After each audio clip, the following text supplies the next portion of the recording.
One day, a cupid named Guri suddenly showed up at Seiji's house. She told him that if he didn't kiss someone soon, he would die. Seiji was bewildered by this stranger who had barged into his home and made such a bizarre statement. He immediately told her to leave, insisting that he didn't meet a Shinigami. Bettany quickly shut the door. He wondered if that was some kind of door-to-door religious preaching or perhaps a new type of scam. However, Guri suddenly phased through the door and told Seiji that he should have listened to her until she finished speaking. Seeing this, Seiji screamed in terror. Guri then showed him a book called The Kiss Note and asked him to take a look inside. As Seiji flipped through the pages, he saw names of different couples written inside. Then on the next page, he saw his own name, which completely shocked him. Guri explained that the names written in the Kiss Note had to kiss someone within 24 hours, otherwise she would die. Seiji tried to kick Guri out of his house again, but she desperately begged him not to ignore her, explaining that if he didn't kiss someone, she would die. She started crying and asking Seiji if he didn't feel guilty for letting a helpless girl like her die just like that. Seiji, however, ignored her and tried to shut the door again, but Guri banged on it, calling him a murderer of love. Fearing that his neighbors might report him to the police, Seiji reluctantly allowed Guri inside and asked what exactly she wanted from him. Guri explained that she needed a kiss from Seiji, which was why she had come to him. At first, Seiji suspected that she was trying to preach about religion or something similar, but it turned out that Guri was just a pervert asking for a kiss. Seiji found it amusing that the theory about girls' sexual desires increasing at a certain age might actually be true. He was surprised by how easily Guri talked about such things, especially since he himself had never kissed anyone before. Seiji then asked if Guri planned to blackmail him after the kiss. She assured him that she wouldn't do that, but she did say that it might be the beginning of the best time in Seiji's life, and that he would ultimately save her with his love. Seiji was completely taken aback by how much Guri seemed to want this to happen. She eagerly encouraged him to start the kiss. For a moment, Seiji thought she was kind of cute, and as a man, he figured he shouldn't pass up this opportunity. They kissed for a few seconds.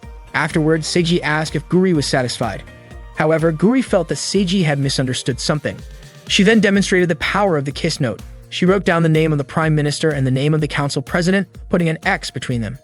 Then she turned on the TV. To Seiji's surprise, the broadcast showed the Prime Minister and the Council President kissing. Guri explained that anyone whose names were paired together in the book would end up kissing within 24 hours. Seiji was impressed by the book's power, but he was also confused as to why Guri had chosen to pair two men together.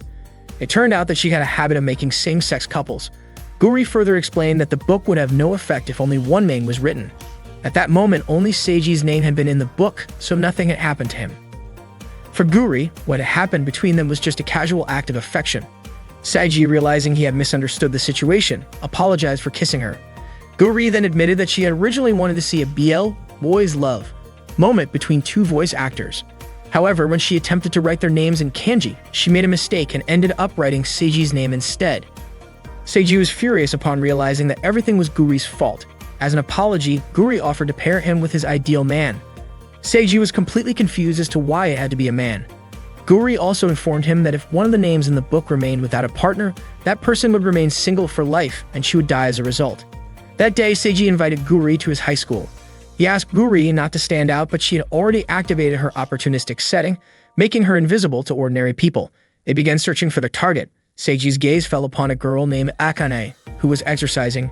He wasn't sure if Akane would be willing to kiss him. Akane called out to Seiji, noting that he had already left earlier. Seiji claimed he had forgotten something. He was delighted to look at the beautiful Akane. Suddenly, Guri mischievously pulled down Akane's pants, confident that Akane wouldn't see her. Seiji was shocked by Guri's actions, but Akane asked Seiji who the cosplaying girl was. Guri was surprised that Akane could see her. Seiji insisted he had nothing to do with the girl. Guri, however, mentioned that Seiji had already kissed her. Akane was startled to hear they had kissed. Seiji clarified that it was an accident. Unexpectedly, Akane declared she would execute Seiji for cheating on her. Seiji was puzzled, as he didn't recall dating Akane. Akane acknowledged they weren't dating at that moment, but suggested things could change in the future, and wouldn't forgive him even if it happened then. Akane threatened Seiji with 2 knives for daring to flirt in front of her. She attacked Seiji with the knives. Fortunately, Guri pushed Seiji away, causing the knife to hit Guri's head. Akane was puzzled why Guri didn't die from the knife wound. Guri asked if Seiji was okay, but Seiji was more concerned about Guri. Akane attacked them again, unable to bear watching them flirt in front of her. Seiji quickly pulled Guri away from Akane. He was surprised by Akane's rough behavior. Guri remarked that Akane seemed perfect for Seiji since they liked each other. Seiji commented that perhaps all guys think the same, that it would be delightful to kiss a girl as beautiful as Akane. But he didn't expect it to turn out like this. Guri reminded him that if he didn't kiss her soon, he would remain a virgin forever. Guri suggested writing another girl's name but worried that Akane would mercilessly kill that girl. Seiji contemplated finding a way to prevent anyone from being killed. He proposed writing Guri's name instead, considering they had already kissed once and that everything happened because of Guri's mistake. Seiji asked if that was acceptable. Before Guri could answer, a knife thrown by Akane from the school rooftop suddenly stabbed her back. Akane immediately jumped down to approach them. Seiji didn't understand why Akane was acting this way, as she had never behaved like this before. Akane explained that she was acting this way because Seiji liked her. She realized it from Seiji's intense gaze, which made her happy, so she waited for Seiji to confess his feelings to her. Akane cried, saying she didn't know since when Seiji had been with another girl, and it made her feel unfair. Seiji said he should have expressed his feelings even though he didn't know if they would be reciprocated. Seiji thought Akane was touched, but she was angry because Seiji had kissed Guri and decided to execute him. Akane stated she would cut Guri into pieces first so she couldn't survive like before. Akane prepared to swing her knife while Seiji tried to wake Guri, but she didn't move at all. Seiji hugged her to protect her from Akane's attack. Akane and Seiji accidentally kissed because Guri moved. Guri remarked that Seiji was too kind and asked why he tried to protect her. Akane just realized that she and Seiji had kissed earlier. Guri said that even though it happened briefly, Seiji and Akane had feelings for each other. Guri congratulated them because they were now destined as a couple, and according to the myth, couples who are brought together by the kiss note are bound to get married. Guri was also curious why Seiji kept calling her Shinigami. She quickly changed her appearance and revealed that she was actually an angel, more specifically, a Cupid. Guri then asked Seiji to stop calling her Shinigami and instead call her Guri. Akane then asked if Guri had come to unite her with Seiji. Guri admitted it and explained that with the power of the kiss note, Akane and Seiji's future was now eternally connected. Shortly after, Guri suddenly kissed Seiji, shocking Akane. It turned out that Guri had also written her own name alongside Seiji's in the kiss note. The next morning, Guri woke Seiji up with a kiss. Seiji was startled and realized that everything that happened yesterday was not a dream. Guri admitted that she was touched when Seiji tried to protect her. Even though she was an angel, she was actually quite clumsy, and she wanted to learn more about that feeling, whether it was truly love.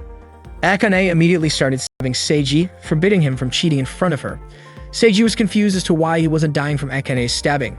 Guri then explained that because Seiji was now paired with her, he had received the blessing of an angel, which made him unable to die. Guri then called it a love triangle, but Akane obviously refused to accept such a situation. While having a meal at Seiji's house, Guri was warmly welcomed by his family. She then told Seiji that she had used her shark-shaped staff to brainwash his family into believing that she was also their daughter. She did all of this so she could live in Seiji's house, arguing that since they were dating, it was only natural for them to live under the same roof.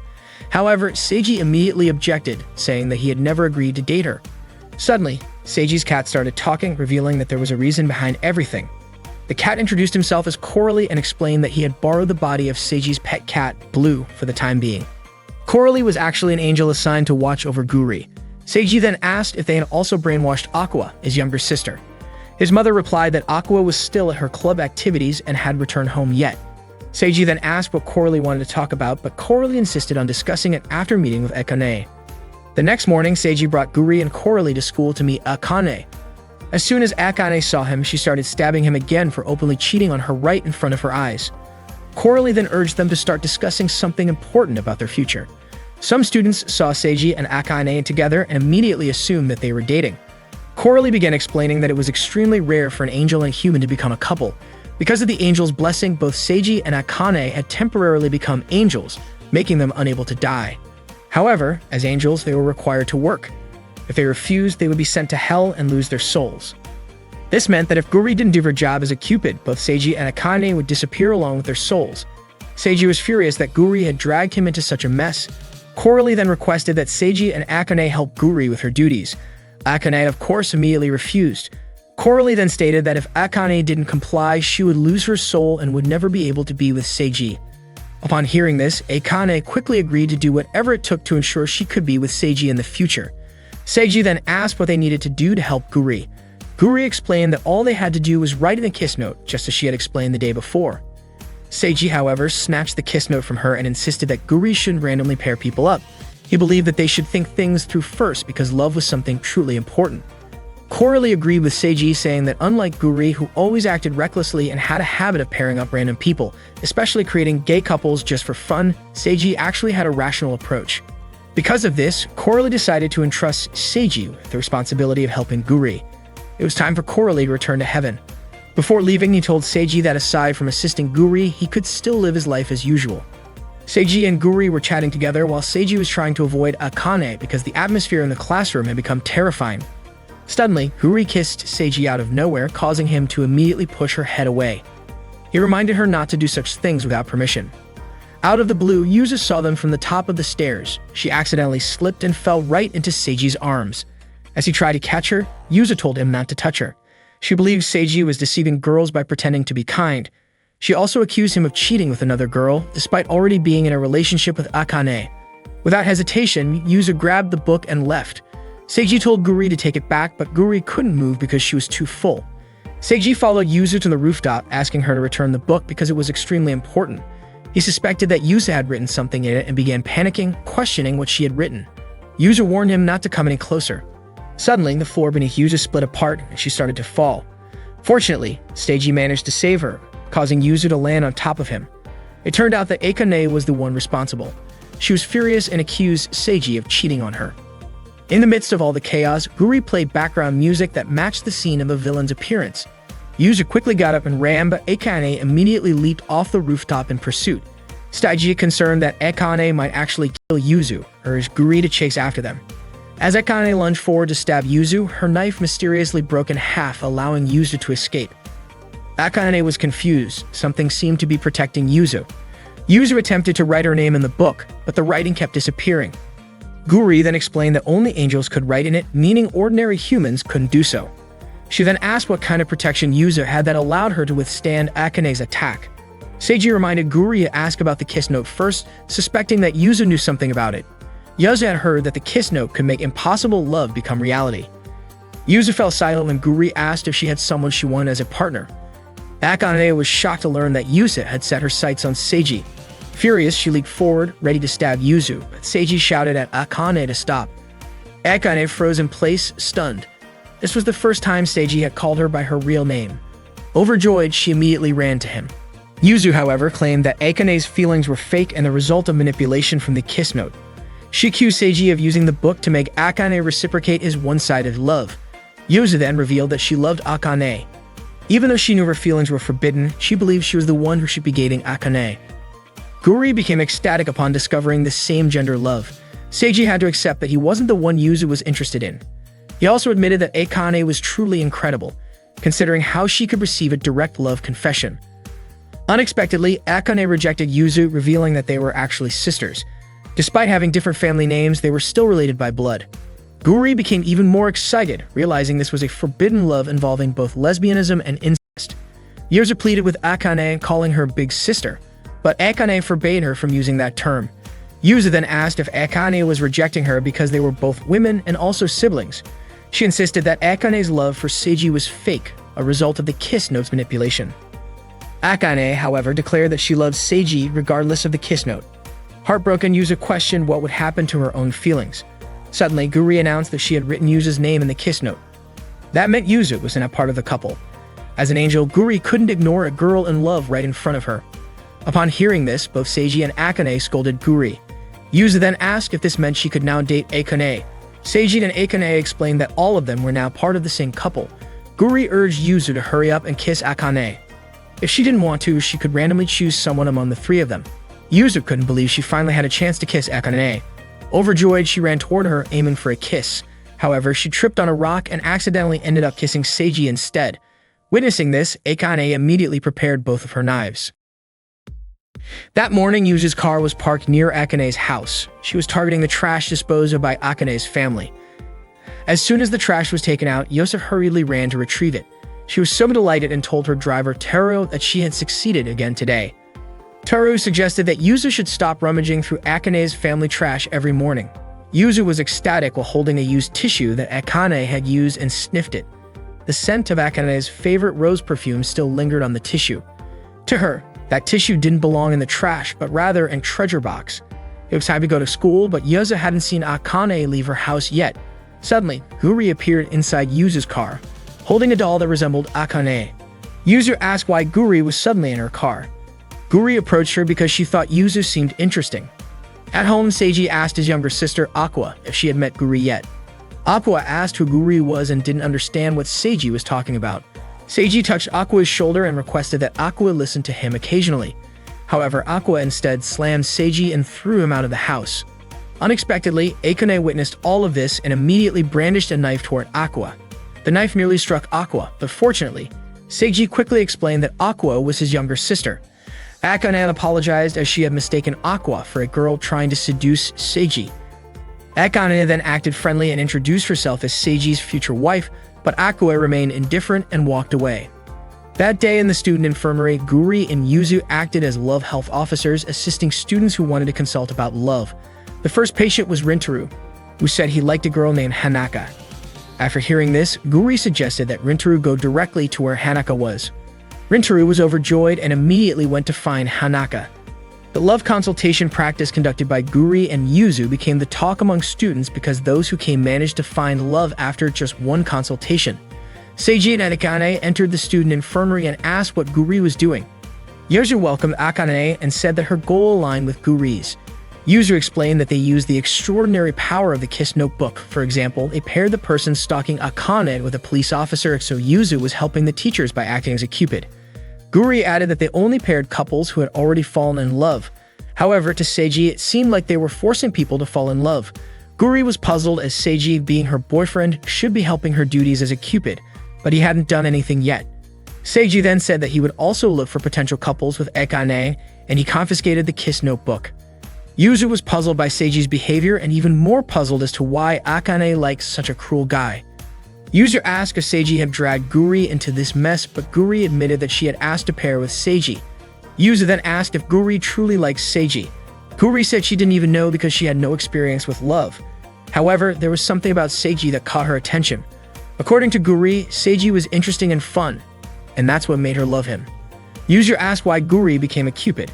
Guri said she had a lot of knowledge about it because she learned from manga, anime, and internet forums.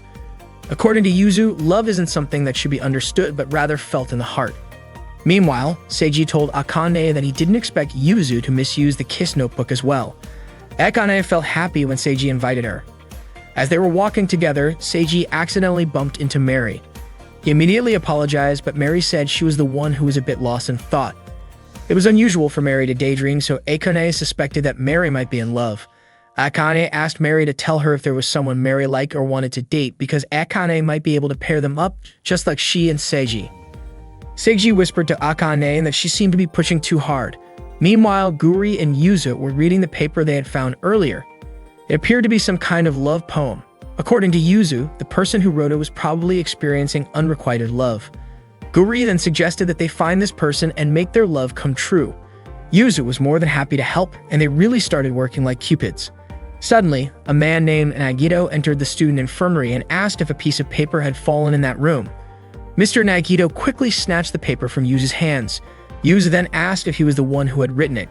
He then asked if Yuzu and Guri had read it, and Guri even stated that she and Yuzu had analyzed its content. Mr. Nagito felt embarrassed and said that a man writing something like that was disgusting. However, Yuzu thought it was a beautiful poem that resonated deeply in her heart. Guri then asked who the person Mr. Nagito was in love with was.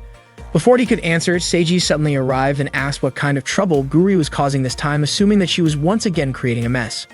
Guri and Yuzu said they had found a perfect match candidate. Seiji told Mr. Nagito that Mary was bringing the boxes into his room.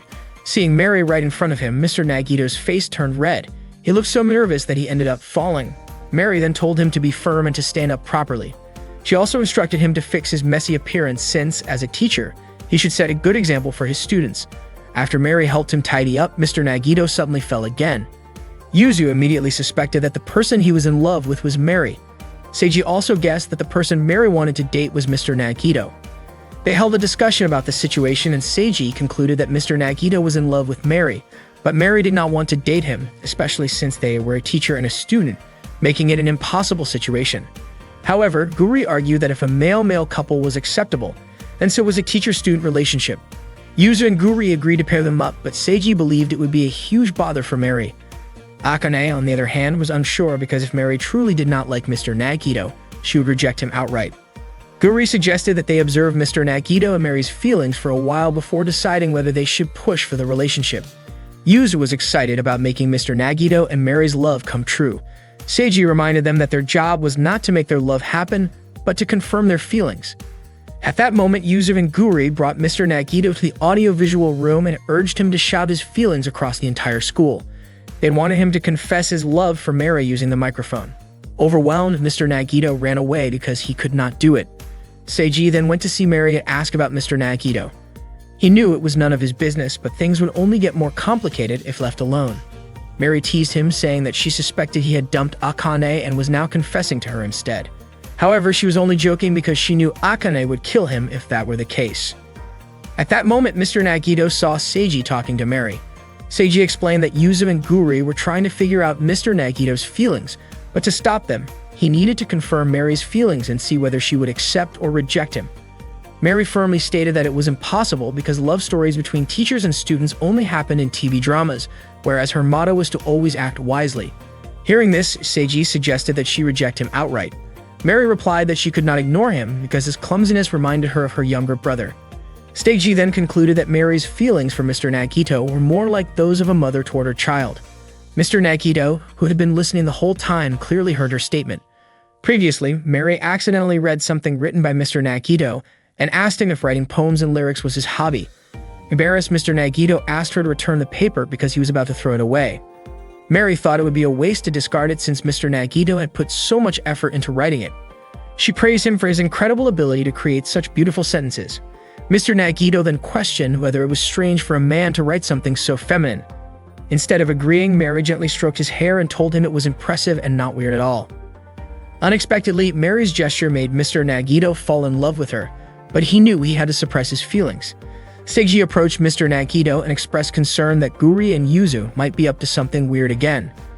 Mr. Nagito believed that Yuzu and Guri had given up due to their own helplessness. However, Seiji wasn't convinced since Yuzu and Guri never really thought things through and always caused trouble just for fun. Suddenly, Yuzu ran up to Mr. Nagito and informed him that Mary had been taken hostage in a robbery downtown. However, the whole situation was actually part of a staged performance orchestrated by Guri. Her plan was to turn Mr. Nagito into a brave hero who would rescue Mary from the robbers, which would ultimately make their feelings for each other grow stronger. Guri was confident that Seiji wouldn't complain if she wrote Mary and Mr. Nagito's names in the kiss note.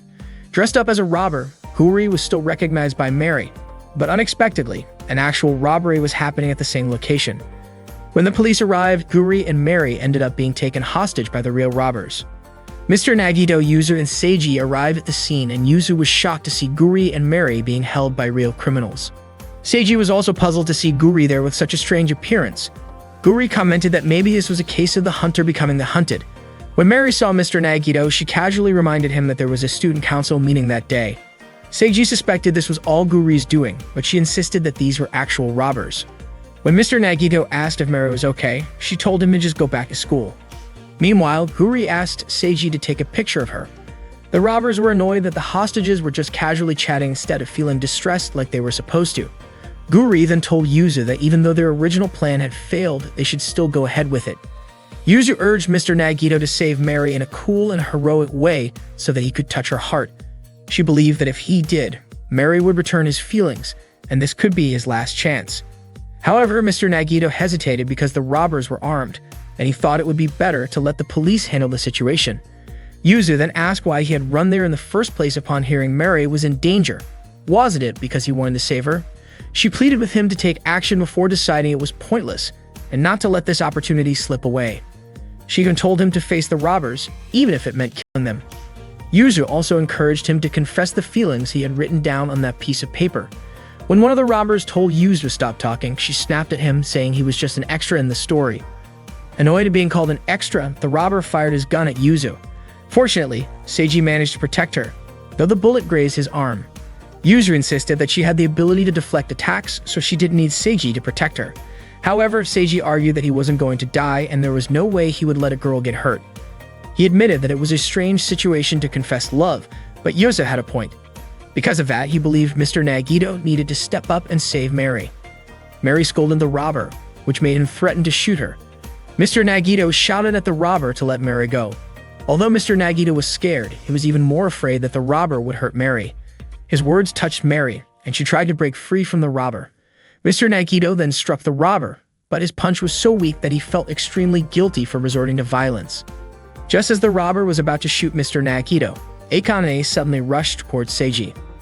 Upon seeing that Seiji had been shot by the robber, she immediately kicked both robbers and stomped on their heads. She also managed to knock away the gun that the robber was trying to grab. Akane whispered to the robber that she was the only one allowed to hurt Seiji. Everyone who witnessed the scene felt chills run down their spines. Mr. Nagito then told Mary that although they were teacher and student, one day that status would disappear. What he wanted to say was that he no longer wanted to run away from his feelings. He admitted it might sound selfish, but when the time came, he hoped Mary would give him the chance to express his feelings. Mary responded that this was her intention from the start. She was certain that Mr. Nagito would confess his love once they were no longer teacher and student. However, Mary noted that Mr. Nagito often acted based on emotions, which worried her. She also said that when the time came, she wanted to hear a heartfelt poem from him, and she would wait for it. Seiji and the others were shocked to learn that Mary also had feelings for Mr. Nagito. Mary then reminded Seiji that he should probably stop Akane from torturing the two robbers. After everything was settled, Seiji asked Mary if she was sure about her decision to wait for Mr. Nagito, considering she had previously said she couldn't date him. Mary explained that her plan was to graduate from college and secure a high-paying job since a teacher's salary was low. She also clarified that she never said she didn't love Mr. Nagito. That's why she intended to win his heart gradually. Yuzu then asked Mary why she didn't write her name in the kiss note to make her love come true. Mary admitted that it was a good idea, but sometimes the process was more enjoyable than instantly making it happen. However, she was also surprised that she could hear Mr. Nagito's true feelings. To Seiji, Mary seemed like a little devil who was a master of strategy. Guri and the others knew about Mary and Mr. Nagito's feelings for each other, yet they didn't write them in the kiss note. Yuzu thanked Seiji for protecting her, but that didn't mean she accepted him as Akane's partner. Meanwhile, Akane came running towards Seiji as she was being chased by reporters who wanted to interview her. From a distance, Aqua saw her older brother surrounded by reporters and called him an idiot. When Aqua was a child, she cried in fear because she couldn't climb down from a tree. At that moment, Seiji came and told her to jump while he would catch her from below. That scene appeared in Aqua's dream last night. In the morning, her alarm clock rang and woke her up.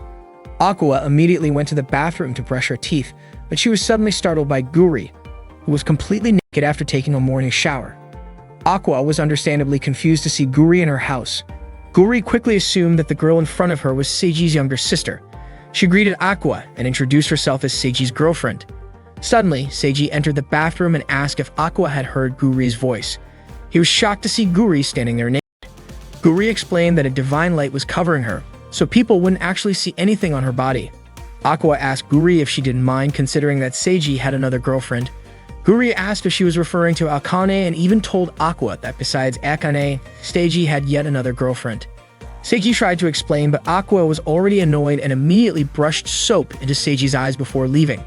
Guri then asked Seiji if Aqua hated him. Seiji was also confused because when they were kids, Aqua was cute and always clung to him. Not long after, Guri suddenly disappeared. At school, Seiji was still thinking about Guri.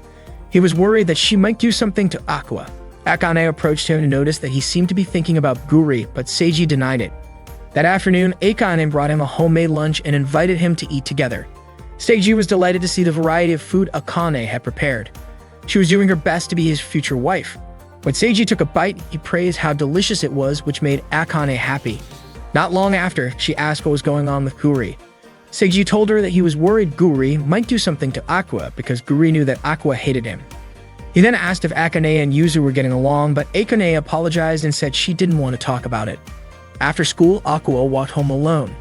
She hadn't been feeling well since the morning, so she just wanted to rest once she got home. Suddenly, Yuzu approached her and greeted her. Apparently, Guri had told Yuzu about Aqua, and it made her laugh. Yuzu commented that Seiji deserved to be hated by his own little sister. Guri introduced Yuzu to Aqua and mentioned that Yuzu was also Seiji's girlfriend. Aqua was shocked to hear that. Yuzu explained that it was out of her control. Yuzu was sure that Aqua knew a lot about Seiji's bad behavior. She asked Aqua to tell her everything, hoping that it might help Akane realize the truth.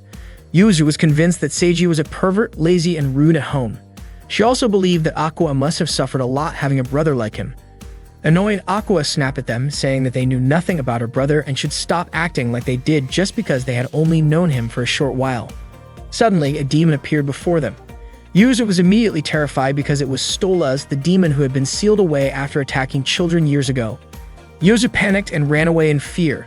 Guri asked Aqua if she believed in things like demons, and to her surprise, Aqua also looked terrified and immediately ran off. Stolas started chasing her. Guri was surprised and thought the whole situation was interesting. Meanwhile, Yuzu kept running and almost tripped, but fortunately, Seiji caught her just in time. Yuzu insisted that she never needed Seiji's help, and even if he acted nice to her, she would never thank him. She then explained that she had been with Guri and Aqua when Stolas suddenly appeared and that Aqua was still there. Hearing this, Seiji panicked and was about to run to find Aqua, but Yuzu stopped him, saying it was too dangerous. Embarrassed, Yuzu clarified that she wasn't worried about Seiji, she just didn't want anyone to get hurt. Seiji thanked her, but he still chose to go and rescue Aqua. At that moment, Aqua was perched atop a tree, reminiscing about her childhood with Seiji. Suddenly, Stolas' voice approached. Guri discovered Aqua hiding in the tree and noticed that Stolas was, in fact, a penguin. She wondered why people were frightened of Stolas, having previously imagined him as terrifying. Aqua warned Guri to stay away, insisting that despite his appearance, Stolas was truly malevolent. Guri suggested that approaching animals without fear might open their hearts. She attempted to charm and approached Stolas, but he attacked her. Stolas disliked Guri touching him without permission. He declared his intention to fulfill his long-held desire, approaching the tree and proposing to mate with Aqua. Shortly after, Seiji arrived, inquiring about her well-being. Aqua questioned why Seiji was there. He explained that he became concerned upon hearing of Stolas' appearance, knowing Stolas always pursued Aqua, and he intended to rescue her. Aqua insisted that Seiji shouldn't interfere in her affairs, but he asserted that as her older brother, it was natural for him to protect her when she's in trouble. When Stolas leaped onto the tree, Seiji promptly urged Aqua to jump toward him so he could catch her, just like when they were children. After successfully rescuing Aqua, riot police surrounded Stolas. They then returned home with Seiji still carrying Aqua. He expressed his happiness that she was safe, mentioning it had been a while since he last carried her and noting she had become heavier. Hearing this, Aqua immediately struck him. Seiji commented that Aqua hadn't changed despite growing up, but Aqua believed it was Seiji who had changed. Seiji claimed he hadn't changed as he had always been her older brother. Guri remarked that she had suspected Aqua loved Seiji, but Aqua denied it, accusing Seiji of being a scoundrel who constantly switched girlfriends. Aqua then choked Seiji before running off. Seiji was puzzled, thinking Aqua had returned her old self. Guri described Aqua as a mysterious creature. Guri suddenly asked if Seiji would go on a date with her that weekend. Over the weekend, Seiji accompanied Guri to a bookstore. Guri wanted to purchase the masterpiece manga Onmova Matilda, which had previously been discontinued. The manga's final volume release included a signing session, and she obtained the author's autograph. Unexpectedly, many couples were present at the event. Just as Guri intended to inspect them, Seiji restrained and tied her up. Guri felt like Seiji's pet as they walked with her bound by a leash. Noticing other couples holding hands, Guri held Seiji's hand to appear as a romantic pair. She suggested they enjoy themselves that day since they were on a date. Filled with excitement, Guri ran swiftly, pulling Seiji along and exhausting him. Seiji observed a couple being affectionate on a park bench, contemplating that this was how an ideal couple should be. In contrast, Guri identified an ideal couple when she saw two men holding hands. Just as Guri attempted to write their names in the book, Seiji stopped her. Suddenly, they witnessed a woman approaching the couple on the bench, angrily questioning why the man was with another woman when he had claimed to be busy with work. The man denied knowing the woman, who was puzzled since he had given her a necklace on her birthday. It turned out the necklace was identical to the one the woman on the bench had. Shortly after, numerous women approached, all claiming to be the man's girlfriends. Guri was furious, calling the man a scoundrel for dating multiple women simultaneously. For some reason, Seiji felt as though Guri was insinuating something about him. Suddenly, the man argued that all the women were satisfied just dating him and that they were all happy, so he thought it was even. The woman on the bench slapped him, calling him cruel. When the man attempted to retaliate, Seiji intervened, questioning how he could hit a woman like that, and urged him to apologize to all the women he had dated. Unexpectedly, the girl on the bench hit Seiji so hard that both he and the other guy fell to the ground. The girl turned out to be quite strong, and she immediately ordered the guy to kneel and apologize to her. All of the guy's girlfriends ganged up on him, beating him up while Seiji tried to escape from the chaos. By accident, a candle fell toward the kiss notebook lying on the ground. Guri approached Seiji and told him that he was too kind to others, but that was exactly what made her attracted to him. She then suddenly kissed him. After the women were satisfied with beating up the guy, they left him there without a second thought. Witnessing everything that had happened, Seiji started to understand what it really meant to be in a relationship. According to Guri, love had to be balanced on both sides because not all people who were together were truly happy couples. Perhaps that was why Cupids existed, to help love bloom between partners. They were both shocked when they saw smoke rising from the kiss note, which had been completely burned. That night, Seiji and Guri told Coralie about what had happened to the kiss note. Coralie had no idea what would happen after the book was burned and was even surprised that an angel had lost her working tool. Seiji then wondered if all the couples written in the book had been annulled. Guri was confident that they could handle it, but Seiji didn't believe her. Coralie admitted that there were many things he was worried about, so he decided to return to heaven for the time being. Seiji couldn't help but wonder what would happen next. The next morning, Seiji saw Akane doing her usual morning training. Normally, whenever Akane saw Seiji, she would immediately start chasing after him. But that morning, she did nothing. In class, Seiji began to suspect that this might have something to do with the kiss note being burned. When Akane entered the classroom, Seiji tried to greet her, but she ignored him completely. Suddenly, Guri arrived wearing a school uniform, which left Seiji puzzled. Guri told him that she had always wanted to be a student. Seiji informed Guri that there seemed to be a serious problem. That morning, Guri joined him in class. After school, she walked home with Seiji and mentioned how much she enjoyed studying in class. However, Seiji pointed out that all she did was sleep during the lesson. Out of nowhere, Yuzu blocked their way, saying that she had already heard about Akane ignoring Seiji. She was absolutely thrilled about it, especially since the rumor had spread all over the school. Yuzu was curious about what Seiji had done to make Akane hate him. Seiji suspected that it had something to do with the kiss note burning, which likely annulled all the relationships written in it. Upon hearing this, Yuzu was furious because that meant her relationship with Akane had been erased. Guri tried to reassure her that everything would be fine, but Seiji didn't believe her. He also declared that Guri was no longer his girlfriend. Suddenly, a girl named Taira appeared and greeted Guri. Guri introduced Taira as another Cupid. She then asked Taira what she was doing there. Taira had already heard that Guri had lost her angelic tool. She also claimed that all the couples would be fine and insisted that nothing would change. To prove her point, she took Seiji along to confirm it. They observed a criminal couple and a police officer breaking up, but then the officer chased after the criminal and kissed him right away. That day, they checked on all the couples Guri had written in the kiss note, most of whom were male-male pairs. Surprisingly, all the relationships seemed to be doing just fine. Seiji finally realized that the kiss note burning had no effect at all. Taira explained that the kiss note indeed forced people to become a couple, but its function was merely to create opportunities. Even if its effects disappeared, the love that had already formed wouldn't just break apart so easily. Seiji was surprised by how simple it all turned out to be. Taira asked Seiji to believe in the power of love. She explained that when Guri lost her kiss note, she could no longer do her job, so Taira gave her one of her own gadgets. It turned out that Taira had decided to quit being a Cupid because she was about to start a new chapter in her life as a housewife. She then revealed that she was pregnant and encouraged Guri not to hesitate in using her gadget. Seiji then asked if Taira was really quitting her job, and she confirmed, saying that being a housewife and raising a child was a wonderful job.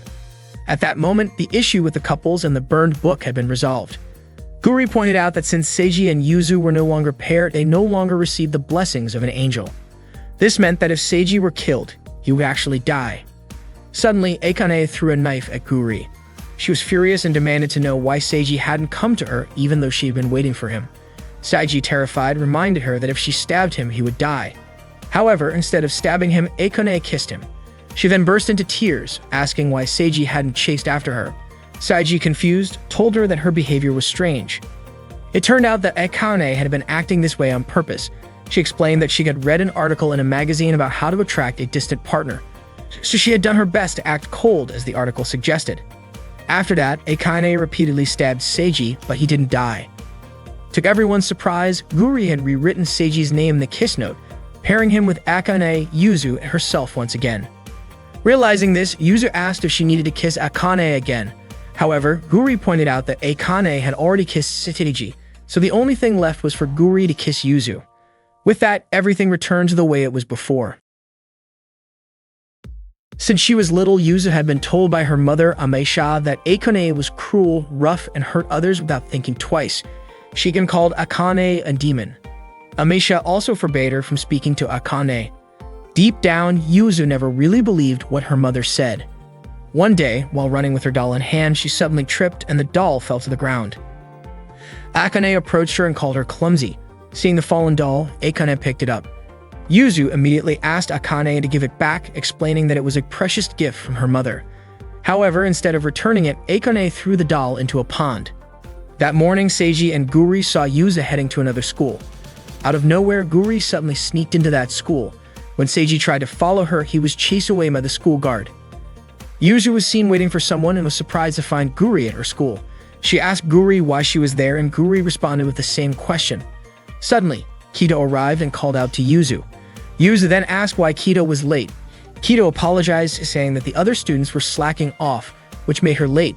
It turned out that Kido was Yuzu's replacement at that school. After that, Teru escorted Yuzu to her other school. According to Teru, doing this every day wasn't good for his heart. Yuzu told him not to complain, as she had to go to Akane's school every day to watch over her. Guri praised her and asked if she did it out of love for Akane. Yuzu admitted it. She then started spying on Akane while she was changing into her gym clothes. Guri called Yuzu dangerous, but also wanted to take a picture of Akane changing. Unfortunately, the camera shutter sound was heard by Akane's classmates. When they checked, Guri and Yuzu had already left. Yuzu scolded Guri, saying that because of her, she could no longer use that hiding spot to spy on Akane. Guri said she just wanted to capture a perverted moment like that. Yuzu then asked Guri to send her the photo. Guri even wanted to send the picture to Seiji as well. Guri mentioned that the app on her phone was really interesting. One fun feature was the compatibility barometer, which showed how well two people matched. It was more like a fortune-telling compatibility test. Guri decided to test it on a random male and female student. By simply taking their photos, they could immediately see the results. The male student got a B, while the female student got an E. Guri explained that a B was an average score, while an E was considered lower than an insect. Yuzu then asked if Guri could check the compatibility between her and Akane. Their score turned out to be a C. Guri explained that a C meant who cares. She was also surprised that the score was that low, considering Yuzu and Akane were already a couple. Not long after, Seiji approached Guri and asked about the photo she had sent him. Guri simply said she felt the need to send it to him. Seiji demanded that Guri stop sending him pictures like that, especially since he couldn't even delete the image from his phone. He was also scared that Akane might see it. Out of nowhere, Akane appeared and asked why Seiji had mentioned her name. She asked if Seiji was hiding something from her. Seiji denied it and quickly changed the topic by saying that he had seen Yuzu going to another school that morning. Akane then told Seiji that Yuzu was not a student at her school. Akane then asked if Yuzu had been spying on her while she was changing. She said she didn't care if Yuzu sneaked into her school or even spied on her, but if she caused any trouble and her family found out, it would be dangerous. Akane ordered Yuzu to go back to her actual school, warning that if she didn't, she would be the one facing the consequences. Yuzu insisted that she was there to protect Akane, but Akane told her that Seiji would be the one to do that, so she would be fine. When Guri checked the compatibility between Seiji and Akane, she was utterly shocked. The score was absurd and downright terrifying. Akane's feelings for Seiji were overwhelmingly intense. Upon hearing this, Yuzu became saddened and immediately ran away. According to Seiji, Akane was being too overprotective toward Yuzu, but Akane insisted that she was doing it for her own good. Meanwhile, Yuzu kept running in the rain, crying over why Akane liked someone like Seiji when the love she gave was so much greater than his. Yuzu remembered when she was a child, Akane caught her just as she was about to jump into a pool to retrieve a doll that Akane had thrown in. Akane told her that jumping into the pool was dangerous because there were piranhas inside. Akane then asked why Shikimi was bullying Yuzu, and Shikimi apologized to Yuzu. That was the moment when Akane and Yuzu first met. After that, Akane and Shikimi quickly left. Yuzu felt like she should thank Akane, but there was something else she wanted to say even more. She ended up shouting that she loved Akane. Akane turned around and called her a strange child. Yuzu had never felt anything like that before, and she was sure it had to be love. As she stood alone by the lake, still heartbroken, Yuzu wondered why her feelings weren't returned by Akane. Was it because she wasn't a boy? Or was it because she was Akane's little sister? Even though Akane and Yuzu managed to overcome that obstacle and became a couple, nothing really changed. Suddenly, a middle-aged man approached and asked what Yuzu was doing there without an umbrella. He kept getting closer and offered to take her home. Terrified, Yuzu immediately used her power, tearing the man's umbrella and clothes. The man was so scared that he ran away, but to her surprise, her power also ended up splitting the ground beneath her. Yuzu lost her balance and fell into the lake, sinking beneath the water. Fortunately, Seiji quickly grabbed her hand and pulled her out. As soon as she regained consciousness, Yuzu started hitting Seiji, demanding that he let her go. After finally calming down, Yuzu stood in the lake, realizing it was actually shallow. She then asked why Seiji had come after her. It turned out Seiji was worried about her because Akane had said something rather harsh. Yuzu admitted that Akane's words were true. She had sneaked into Akane's school and chased away every boy who tried to get close to her, all for the sake of her own feelings. Yuzu thought that by staying near Akane, maybe one day she would finally be noticed. But instead of receiving Akane's love, Seiji suddenly appeared and stole her heart. Yuzu couldn't understand why Akane would love someone like him. Seiji was also confused because Akane had never shown any signs of liking him in the past. Hearing that, Yuzu slapped Seiji, making him fall back into the lake. She told him that was exactly why she hated him. Yuzu was frustrated that Seiji was in a position that would make anyone jealous, yet he remained so humble. She thought he should at least show a little pride. What angered her the most, though, was that no matter what she did, she couldn't make Akane see her or make her smile. Yuzu declared that she wouldn't give up and that she would never hand Akane over to someone like Seiji. She also promised she wouldn't lose to him. Then she told him to forget everything she had just said. But to her surprise, Seiji reassured her that there was nothing to worry about, even calling her strong. In his opinion, someone who could get back up after recognizing their weaknesses was someone strong and admirable. Yuzu was baffled. Why was he complimenting the very person who had just declared war on him? Suddenly, Akane appeared, bringing an umbrella. Yuzu was thrilled that Akane had come all the way there to bring her one, but it turned out Akane had only done it because Seiji asked her to. Akane then helped Seiji out of the lake and held the umbrella over him. Yuzu declared once again that she loved Akane, even if Akane was annoyed by her, rejected her, or even hated her. No matter what, she would always protect Akane. Akane simply told her to do whatever she wanted. Hearing that, Yuzu felt a little happy. She also thanked Seiji for what he had said earlier. Out of nowhere, Guri showed up to check the compatibility between Yuzu and Seiji. To their surprise, the result was quite high, even though Yuzu insisted that she hated him. The next morning, Seiji caught the flu and felt cold after getting soaked in the rain the day before. He asked Guri to get off his shoulders because he was sick, but Guri said that the flu wouldn't kill him since he was immortal at that moment. Seiji mentioned that they needed to find the next potential couple because he didn't want to make Coralie angry. Suddenly, a girl named Shikimi approached them and asked if they were experts in matchmaking. She had heard that Seiji and Guri were offering love consultation services in the student infirmary. Shikimi then asked them to listen to her request. The three of them went to the library for the consultation.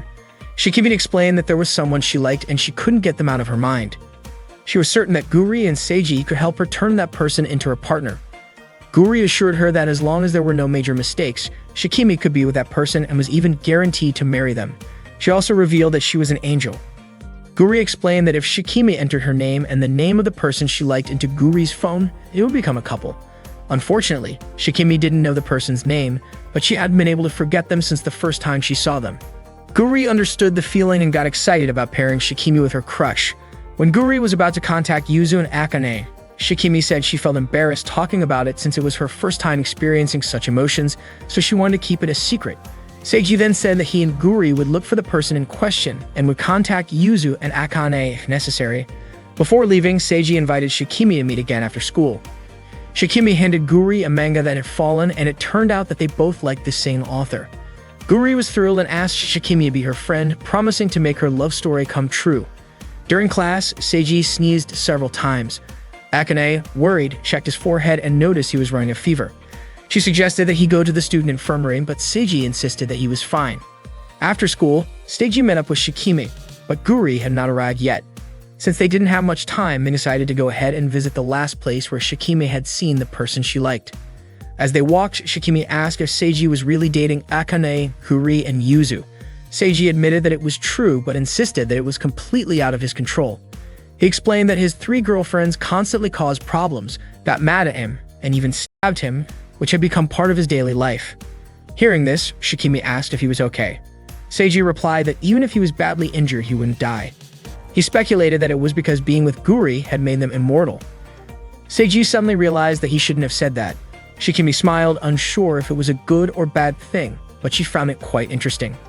Seiji appreciated how Shikimi listened to him without mocking him and genuinely seemed to understand his feelings.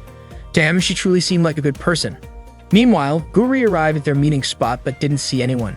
She recalled that Shikimi had asked her to bring her recommended BL books. When Guri reached for her phone to call, she realized it was missing. Shikimi led Seiji to a secluded area. Seiji started doubting whether anyone was really there, even wondering if the person Shikimi liked was a ghost. Gathering his courage, he asked what the person she liked was like. Shikimi described them as being about Seiji's height, having the same hair as Seiji, and having an average-looking face. Seiji accidentally stepped on something sticky, causing him to become trapped. Shikimi then smiled and revealed that the person she liked was Seiji himself. Meanwhile, Akane learned from Guri that Seiji had gone off with another girl. Yuzu urged Guri to call him, but Guri had lost her love phone. Akane grew even angrier, remembering how she had told Seiji to go home quickly so his flu wouldn't get worse. Hearing this, Yuzu speculated that Seiji might have gotten sick from being in the rain the previous day. Akane suspected that the girl had intentionally taken Seiji away so she could take care of him herself. Enraged, she immediately ran off to destroy that girl. Seiji, feeling trapped, couldn't understand why Shikimi was doing this to him. Shikimi then removed her clothes, saying that pretending to be a simple, innocent girl was fun, but she felt restricted. She also expressed that she was becoming more interested in Seiji and couldn't resist any longer. Shikimi questioned why a guy like Seiji, who had no potential, could be with Akane. Seiji tried to break free, but Shikimi immediately stabbed him, forbidding him from moving. Shikimi ruthlessly tortured him, even threatening to stab his heart, cut off his hands, and gouge out his eyes. Even though he wouldn't die, Seiji still felt the pain and it would make him suffer. Shikimi asked what she had to do to become like Seiji and the others. Meanwhile, Guri and the others were running to find Seiji's whereabouts. Yuzu asked Guri who the girl with Seiji was. Guri tried to remember and mentioned the name Shikimi. According to Guri, Shikimi was a very nice person and had a lot in common with her. Akane was shocked to hear this. At that moment, Seiji continued to be tortured by Shikimi. Seiji's painful cries truly aroused Shikimi, and she was about to kiss Seiji. At that moment, Seiji was being held captive by Shikimi in a deserted, empty building. There, Shikimi mercilessly tortured Seiji, deliberately inflicting pleasurable pain as her special service. Shikimi wanted Seiji to tell her what attracted him to Akane. Seiji then asked who Shikimi really was. Suddenly, Akane arrived and broke through the wall, stating that Shikimi was her cousin. Seeing Akane's arrival, Seiji quickly clarified that there was no misunderstanding between them. Akane immediately swung a knife towards Shikimi. Seeing Akane so enraged, Shikimi became excited, calling her cute. Akane scolded Shikimi for always being interested in others' precious belongings and trying to steal them. Akane repeatedly threw knives at Shikimi, but Shikimi managed to dodge them. Shikimi remarked whether Akane had forgotten that stealing others' possessions was her job. Shikimi caught one of the knives Akane threw at her, expressing surprise at the number of knives Akane had and suspecting Akane had a strong fondness for them. Akane threw a small knife that managed to graze Shikimi's palm, telling her to be quiet. Oddly, instead of feeling pain, Shikimi felt pleasure from being wounded by Akane. Shikimi immediately retaliated by ensnaring Akane. Shikimi felt that Akane seemed to be weakening, as usually Akane could easily avoid her snares and injure Shikimi. Shikimi tore Akane's clothes and squeezed her chest, praising Akane's ample bosom. Shikimi expressed a desire to torture Akane, but refrained, not wanting to damage Akane's body. However, upon learning that Akane's body was immortal, Shikimi realized she could torture her as she pleased. Akane called Shikimi perverted, and Shikimi admitted to being extremely so. Shikimi said that Akane looked truly adorable when angry. Shikimi indeed loved stealing others' possessions but preferred destroying those precious things right before their owner's eyes. Yuzu then arrived at the scene, shocked by what she saw. Yuzu pleaded with Shikimi not to be cruel to Akane. Shikimi laughed at the trembling Yuzu, knowing Yuzu was still afraid of her. Just as Shikimi was about to touch her, Yuzu managed to activate her shield. Shikimi noted that Yuzu had become better at controlling her abilities and stronger, while someone she had hoped for had become weaker. Shikimi commented that a weapon princess needing a shield was not cool. Suddenly, Seiji broke free from Shikimi's trap. Shikimi turned to ensnare Seiji again, but Akane forbade it, threatening to kill Shikimi if she harmed Seiji. Seiji wondered why Shikimi and Akane hurt each other when they were cousins. Shikimi asked if Seiji didn't know anything despite dating Akane and Yuzu. Shikimi laughed, intending to tell Seiji something, but Akane forbade it, not wanting Seiji to hate her if he found out looking pitiful. Shikimi was annoyed seeing Akane express herself like an ordinary girl, not like the Akane she knew, calling her disgusting and ugly because, in her opinion, a feminine Akane was not cute at all. Shikimi intended to torture Seiji to make Akane return to her former self. Suddenly, Guri arrived in a strange costume, saying she had won it from a lottery at the shopping area. She asked if they were having a girls' party. Shikimi immediately hugged Guri, but Guri didn't recognize her. Shikimi quickly put on her wig, and Guri then realized who she was. Shikimi claimed to be an expert in disguise. Shikimi apologized to Guri for leaving earlier because she wanted to surprise her two cousins, Akane and Yuzu. Guri then learned about this. Shikimi showed the love phone and was about to ask something. Seiji wanted to tell Guri not to talk to Shikimi, but Shikimi immediately restrained Seiji and covered his mouth. Additionally, she also covered Akane and Yuzu's mouths. Shikimi claimed that she had found the love phone when Guri dropped it, but in reality, she had stolen it. Shikimi asked how to create a couple using the love phone. Guri explained that the phone would not work unless an angel wrote in it. Shikimi then returned the phone to Guri, and Guri asked if Shikimi already knew the identity of the man she liked. Shikimi revealed that she liked Seiji, but she also loved Akane and Yuzu, so she wanted to be part of the couple that Guri had created. Seiji tried to scream, but it was useless because the restraint around his mouth was too tight. He was extremely worried that Shikimi would tell Guri this and that Guri would immediately accept her request. Shikimi pleaded with Guri to add her name to the couple alongside Seiji and the others, but Guri outright refused. According to her, Shikimi did not possess love. Shikimi insisted that she loved Seiji, Akane, and Yuzu. She then asked what love truly was. Guri admitted that she did not fully understand it, but the love that Akane and Yuzu had felt warm, while Shikimi's felt empty. Shikimi turned around and was about to restrain Guri when suddenly her phone rang. She quickly answered it. It was Akane's mother calling to ask about Akane, but Shikimi claimed that she had not seen her.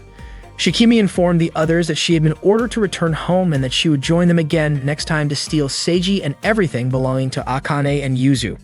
She then approached Akane and told her that she was Shikimi's favorite toy. After that, she kissed Yuzu and told her to become even stronger. Shikimi then left them all behind. Guri quickly helped free everyone from Shikimi's restraints. Akane approached Seiji to ask if he was okay. Seiji replied that he was feeling a little dizzy. Akane then placed his head on her lap and apologized for involving him. Seiji admitted that it was a little scary, but he was sure Akane had her reasons. Akane thanked Guri for rejecting Shikimi's request. Suddenly, Guri announced that she had to record this moment because it was so rare for Akane to be nice to her. Just as Akane was about to say something, Seiji suddenly stopped moving. Guri immediately checked on him and realized that Seiji was not breathing. At that moment, Seiji's spirit was in heaven. He did not expect to find himself in a foggy place with a soft and shimmering atmosphere. He was also confused as to why there was an angel ring above his head. He wondered if he had actually died. Suddenly, Coralie appeared and told him that he was indeed dead. Seiji was shocked to see Coralie's true form. Coralie quickly transformed into a cat. Seiji asked Coralie what was happening since he had just been with Guri and the others. Wasn't he supposed to be immortal? Coralie was about to explain but said that he needed to take Seiji to the god's chamber first. Seiji entered a room that resembled a living room. He was curious about who the god really was. Suddenly, the god fell from the ceiling. Seiji asked if that old man was actually a god. The god immediately hugged Seiji and asked him to call him father.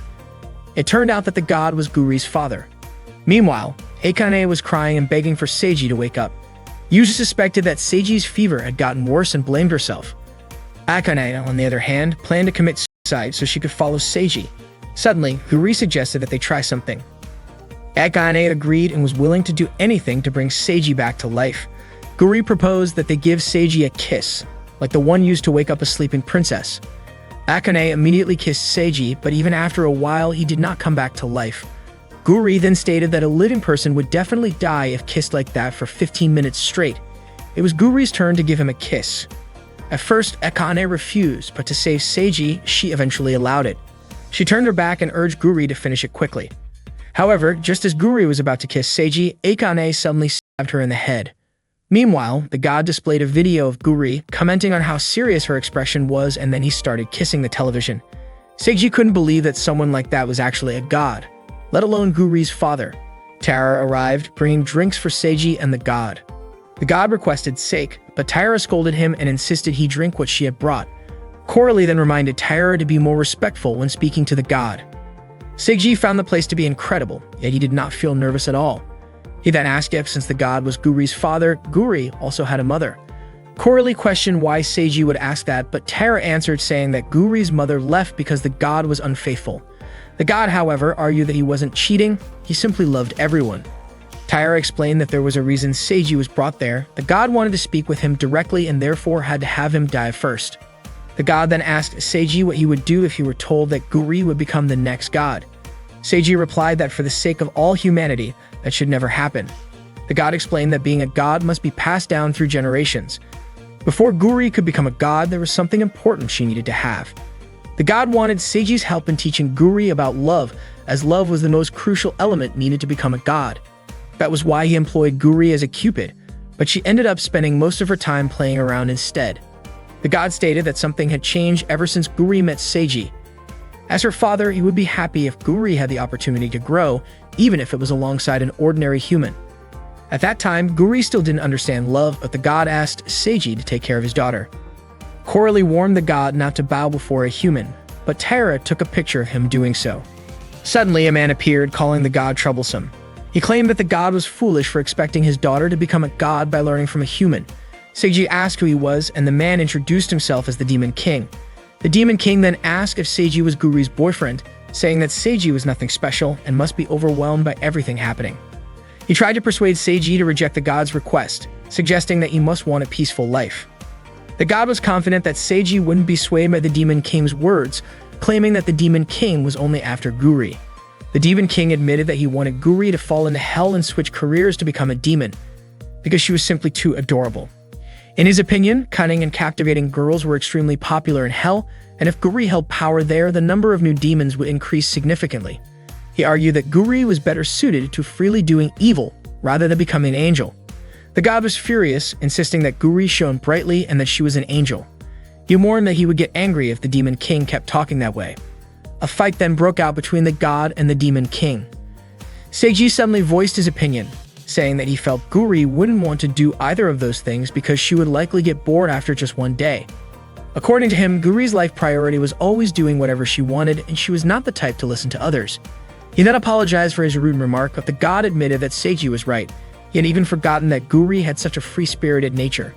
The Demon King stated that his plan didn't necessarily have to happen immediately. The god, on the other hand, expressed his happiness that a kind human like Seiji was genuinely looking out for Guri. Seiji's time in heaven had come to an end. The god warned that if he stayed too long, he wouldn't be able to return.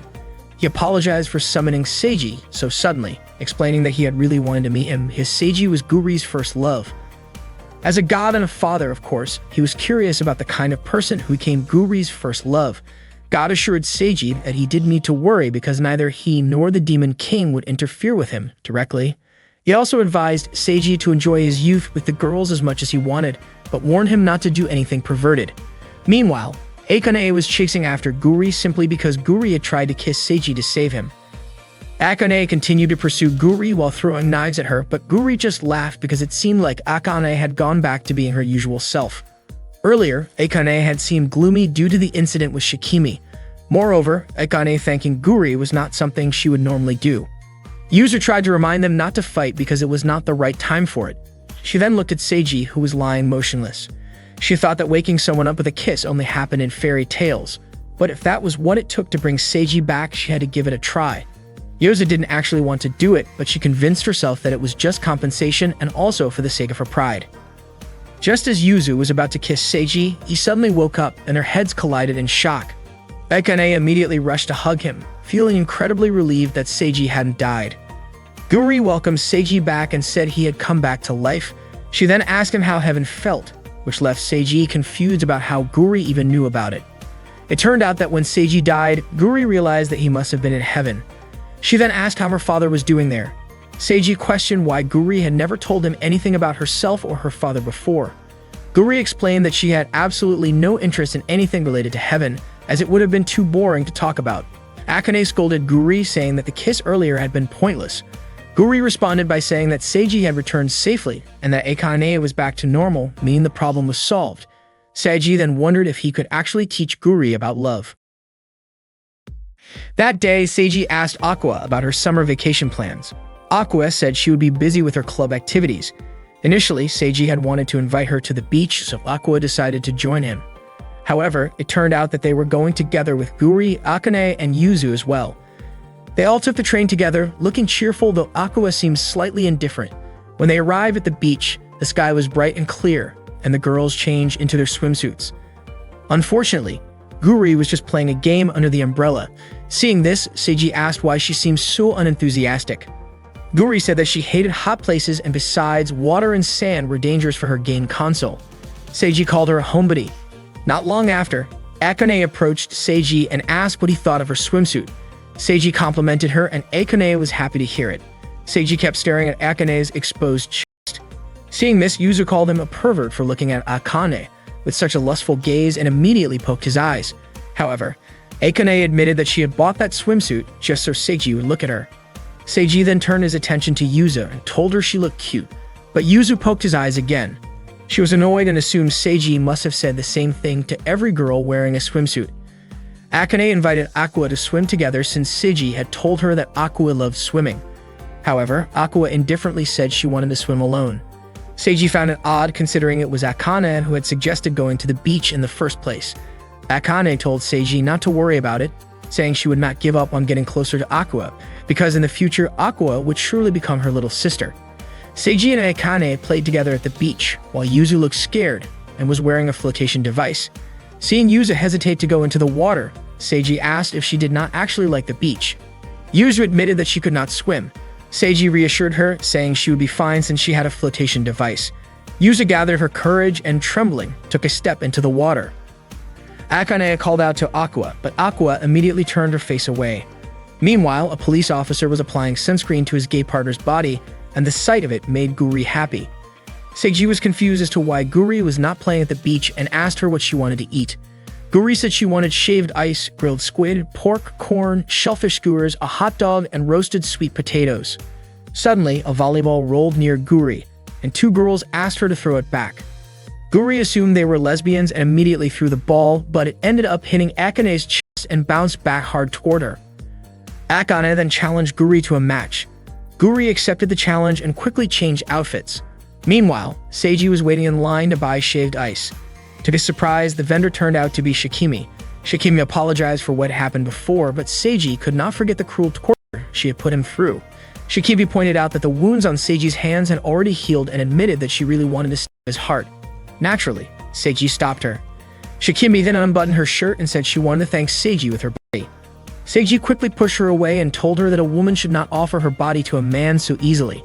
Shikimi called Seiji boring, saying his sense of pride was too high for a virgin. She wondered why Akane even liked such a boring guy and claimed that Akane was not as fun as she used to be. Shikimi then talked about how, when Akane was a child, she never got angry or laughed. She used to look adorable as she stabbed people with her cold stare, as that was how she was raised by her mother. Shikimi then asked Seiji if he wanted to know more about Akane's family. At that moment, Akane and Guri were playing a volleyball match, going all out with such intensity that they sent people flying around them. Yuzu protected herself with the barrier she had and shouted, warning them that their match was dangerous. Aqua saw the whirlwind from the sea and could not believe how fierce Akane was. She recalled the first time Akane introduced herself as Seiji's future wife. To Aqua, it was ridiculous, and she thought Seiji had terrible taste. Not long after, she felt something swim past her at high speed, but she could not even tell what it was. It turned out to be Stolas. Just as Stolas was about to approach Aqua, a volleyball hit him. Akane rushed over to help Aqua and brought her to the shore. Yuzu asked what had happened to Aqua since her clothes were torn. Soon after, Stolas appeared, causing Yuzu and Aqua to tremble in fear. Akane declared that she would not allow Stolas to lay a finger on her future sister-in-law. Stolas and Akane prepared for battle. Meanwhile, Shikimi was talking to Seiji about Akane's family. She explained that the Kichogasaki family, which Yuzu belonged to, acted as a shield, while the Hiyama family, Akane's lineage, was a weapon. Shikimi came from a branch family responsible for supporting the main families. Seiji asked if Akane's and Yuzu's families were rivals. Shikimi clarified that their families, specifically their mothers, had a terrible relationship. Just as Shikimi was about to explain more about Akane's and Yuzu's father, Seiji interrupted her, asking her to stop. He was sure that learning about it without Akane's and Yuzu's knowledge would hurt them, so he preferred to hear the story from them directly. Shikimi had no problem with that, but she hinted that by the time that happened, it might already be too late. She wanted to have fun with Akane, and for that reason she wanted Akane to become stronger. Otherwise, Yuzu's family would destroy her. Back at the battle, Akane sustained a few injuries while fighting Stolas. Guri felt that Akane was in a tight spot. Stolas mocked Akane, calling her a pathetic girl. However, Akane declared that she would not lose over such minor wounds. Guri wished Seiji were there to help Akane. Aqua and Yuzu begged Akane to stop, but Akane had already promised to protect Aqua. In an instant, Stolas slashed Akane's body with his fin again, telling her that she was weak and incapable of protecting anyone. Hearing that, Akane remembered Shikimi saying that she was growing weaker. Stolas prepared to finish the fight and leaped toward Akane. But just in time, Akane caught him and slammed him into the ground. When Stolas attempted another leap, Guri threw a tennis racket at Akane. Akane caught it and swung it at Stolas midair, sending him flying far into the ocean. Akane smiled at Aqua, saying that the disgusting creature was finally gone. Yuzu praised Akane's strength in defeating Stolas. Not long after, Seiji arrived carrying plenty of food for them. On their way home, Akane explained that Stolas had attacked Aqua again. Yuzu asked where Seiji had been during the incident, suspecting that he was off flirting with girls. Seiji quickly denied it and turned to Aqua, asking if she had thanked Akane. Akane said it was unnecessary, but she was more interested in hearing about Seiji supposedly flirting. Suddenly, Aqua whispered to Akane that Seiji actually likes strong girls, so she had an advantage. Akane smiled and thanked Aqua. That night, Guri invited Seiji and the others to test their courage at school. Seiji was baffled by Guri's interests. He asked if it was okay for Akane and Yuzu to be out so late at night. Akane said she would go wherever Seiji went, and Yuzu added that she would go wherever Akane went. Seiji assumed the school gates would be locked at night, but Guri easily opened them. It turned out that Guri had found a pair of students and wanted to make them a couple. The students had heard that Guri was an expert matchmaker, so they wanted to try her service. Guri, along with Akane, Yuzu, and Seiji, also got involved. They all headed to the school rooftop. Seiji, who was standing at the very back, suddenly felt something strange behind him. Guri was hoping for something to appear at night in the school, like a muscular rugby player training while naked. Seiji then commented that there was no point in a courage test if done in a group, but according to the couple, it was actually better in a group because it would not be a problem if someone went missing. Akane, on the other hand, admired how beautiful the couple looked, always holding hands. She even called them the perfect pair. The couple smiled and said they loved each other so much that they would feel lost without one another. Unfortunately, the people around them did not accept their relationship and kept telling them to break up. Guri was surprised since they looked so compatible. The couple hoped that if they could show their love, people around them would understand. Akane then said she would support them. Guri entered a room while Yuzu looked frightened. Seeing this, Seiji told Yuzu that she could wait outside and did not have to go up to the rooftop if she was scared. However, Yuzu insisted she was not scared and that she would be fine as long as Akane was with her, even if the place was on fire, filled with water, or haunted by ghosts. Suddenly, Yuzu saw a ghost and screamed in fear. She told Seiji, but he could not see it. Akane suspected that Yuzu must have been seeing things. When Guri came out of the room, she commented on how their numbers had suddenly increased. When Seiji and Yuzu turned around, they both screamed in terror. They all ran as fast as they could while the ghost of a woman kept chasing them. When they reached the music room, Guri heard the sound of a piano playing and saw a painting moving its eyeballs. They ran again as more ghosts appeared, including a ghostly woman with a wide mouth chasing after them. They rushed up the stairs, but it felt like the staircase never ended. Many types of ghosts began to appear, but Guri was busy taking pictures of them. When a doll ghost appeared, Akane immediately sliced its head off. They quickly hid inside the sewing room. Akane and Guri were thrilled, enjoying the courage test. Seiji was confused as to why Akane was not afraid. Akane said that she would only hug Seiji if she were scared. Suddenly, something strange happened. Akane and Guri were magically pulled into a mirror. Yuzu and Seiji panicked when they saw Akane and Guri disappear. Meanwhile, Guri and Akane woke up on the rooftop. Guri was lying on top of Akane and was playfully squeezing her chest. Akane immediately pointed a knife at Guri's neck and asked what she was doing. Guri said she had no idea because when she came to, she was already on top of Akane. Guri guessed that they had been sent to the rooftop on purpose. The rooftop door was also locked. Guri suggested that they wait there since the rooftop was the final destination of the courage test and Seiji would eventually come to open the door. This was a good opportunity for Akane to have a private conversation with Guri. She asked if Guri truly loves Seiji. Guri said that she did, but Akane was not convinced. Akane pointed out that Guri had saved her even though she was her rival, and she felt that Guri was always playing tricks on Seiji. Akane told Guri that if she was only playing around with her friends, she should stay away from Seiji because it was troublesome. The couple then invited Seiji and Yuzu to the rooftop since the courage test would be complete once they reached the top. At that moment, Yuzu tripped and struggled to stand. Seiji immediately asked if Yuzu was okay. Yuzu replied that she was fine and she had only slipped a little. Seiji crouched down ready to carry her on his back. He acknowledged that even though Yuzu was scared, she had tried her best and he was sure that Akane and Guri were fine. Yuzu told Seiji not to tease her, but her legs could no longer support her weight. In the end, she had no choice but to let Seiji carry her so they could meet Akane on the rooftop. The couple mentioned that Seiji and Yuzu were a close pair. Yusuke hit Seiji on the head and said that she would never fall in love with him because Seiji belonged to Akane. Seiji then wondered why the ghosts had not appeared again. The couple was certain that Guri and Akane were distracting them. Hearing that, Seiji became curious about who those two really were, and the answer was behind the rooftop door. When he opened the door, Seiji saw Guri and Akane enthusiastically taking down the ghosts that were attacking them. According to Akane, those ghosts were actually weak. The ghosts were surprised that instead of being scared, Guri and Akane fought them without hesitation, even though all they wanted was to scare them a little. The couple cheered in excitement as they reached the rooftop. They thanked everyone because, at that moment, they could finally pass on peacefully. Seiji and Yuzu were shocked to hear that. In reality, the other ghosts did not want to let the couple move on happily. They wanted them to stay at the school. Guri explained that the couple were ghosts who had met and started dating, but the others did not accept them. The ghosts had promised that if the couple managed to reach the rooftop, they would be allowed to pass on. Guri then decided to make the ghost couple official with her love phone. Seiji had suspected from the start that something was off, and Yuzu only then realized that they had been helping a ghost couple all along. Guri hoped that they would remain a couple forever. The ghost couple floated away and thanked everyone before disappearing. Guri remained silent as she watched Akane hug Seiji. She recalled their earlier conversation on the rooftop. At that time, Guri had asked what love was and whether being together was not enough.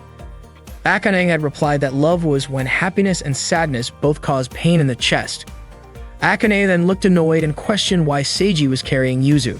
She asked if Yuzu was a flirt and if Seiji was cheating on her. Seiji denied it and tried to explain, but before he could, Akane immediately stabbed him with a knife. Guri was still thinking about what Akane had said, that love is when you feel pain in your chest during both happy and sad moments.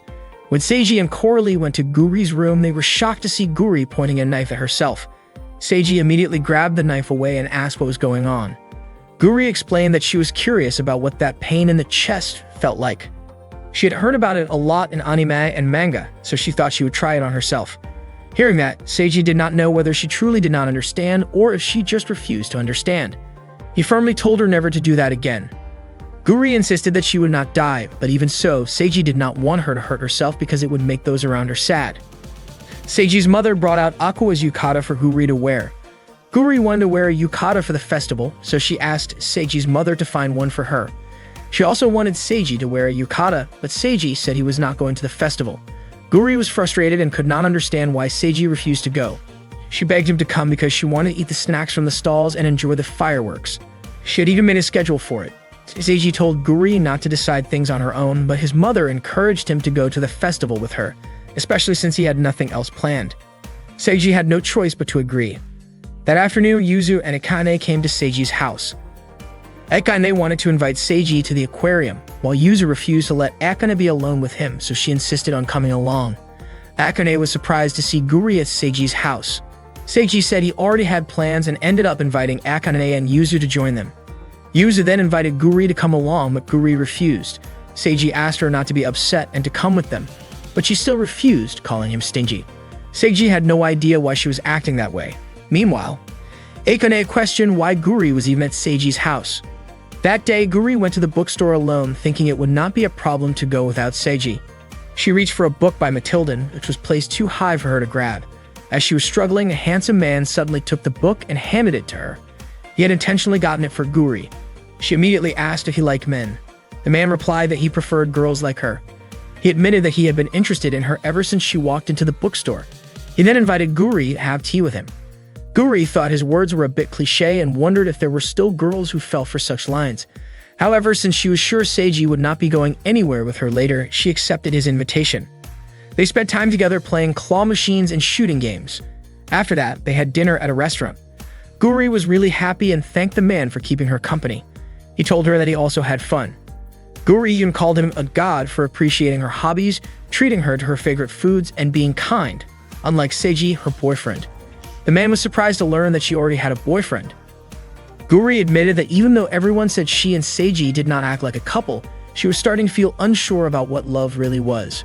She was not entirely sure what it meant to love someone, so she had been thinking about it. To be more specific, Guri and Seiji were dating even though she was unsure if she loved him or not. After all, there had been some pressure when they became a couple. According to Guri, Seiji gets angry easily, always complains, and never wants to go to the places she wants to visit. She also thinks he's very cold. The man understood that Guri and Seiji were arguing at that moment, which meant he had chosen the perfect time to talk to Guri. He told her that he would pamper her that day as a substitute for her boyfriend, and he was willing to accompany her to the places she wanted to visit. That evening, Guri invited the man to a festival. She made her shopping bags disappear and changed her outfit into a yukata. Seeing this, the man praised her for her impressive abilities, but Guri pointed out that he did not seem too surprised by them. If Seiji were there, he would have reacted differently, likely scolding her for using her powers in a crowded place. Guri decided to forget about Seiji for the day and refused to think about him any longer. The man took her hand, led her to buy some snacks, and play games together. He even gave her a ring. He then asked if he was going too far, considering she already had a boyfriend. Guri assured him that it was fine. She then asked if they looked like a couple. The man replied that they certainly did, especially since they were walking around the festival together. However, he did not mind if other people saw them that way. As the fireworks display was about to begin, the crowded atmosphere made the man suggest finding a better spot. He took Guri to a quieter place where they could enjoy the fireworks more peacefully. Guri was happy watching the fireworks in the sky when suddenly, the man remarked that he felt she did not truly like her boyfriend. He even suggested that she might not fully understand her own feelings. The man then asked what she thought about their date. Guri admitted that he was handsome, fun to be around, and respectful of her opinions. In her eyes, he was the complete opposite of Seiji. The man immediately pulled Guri into an embrace and said that he was a much better match for her. As they were about to kiss, Guri suddenly thought of Seiji. Without hesitation, she poked the man's eyes, causing him pain. Guri quickly apologized, saying she did not know why, but she just could not go through with it.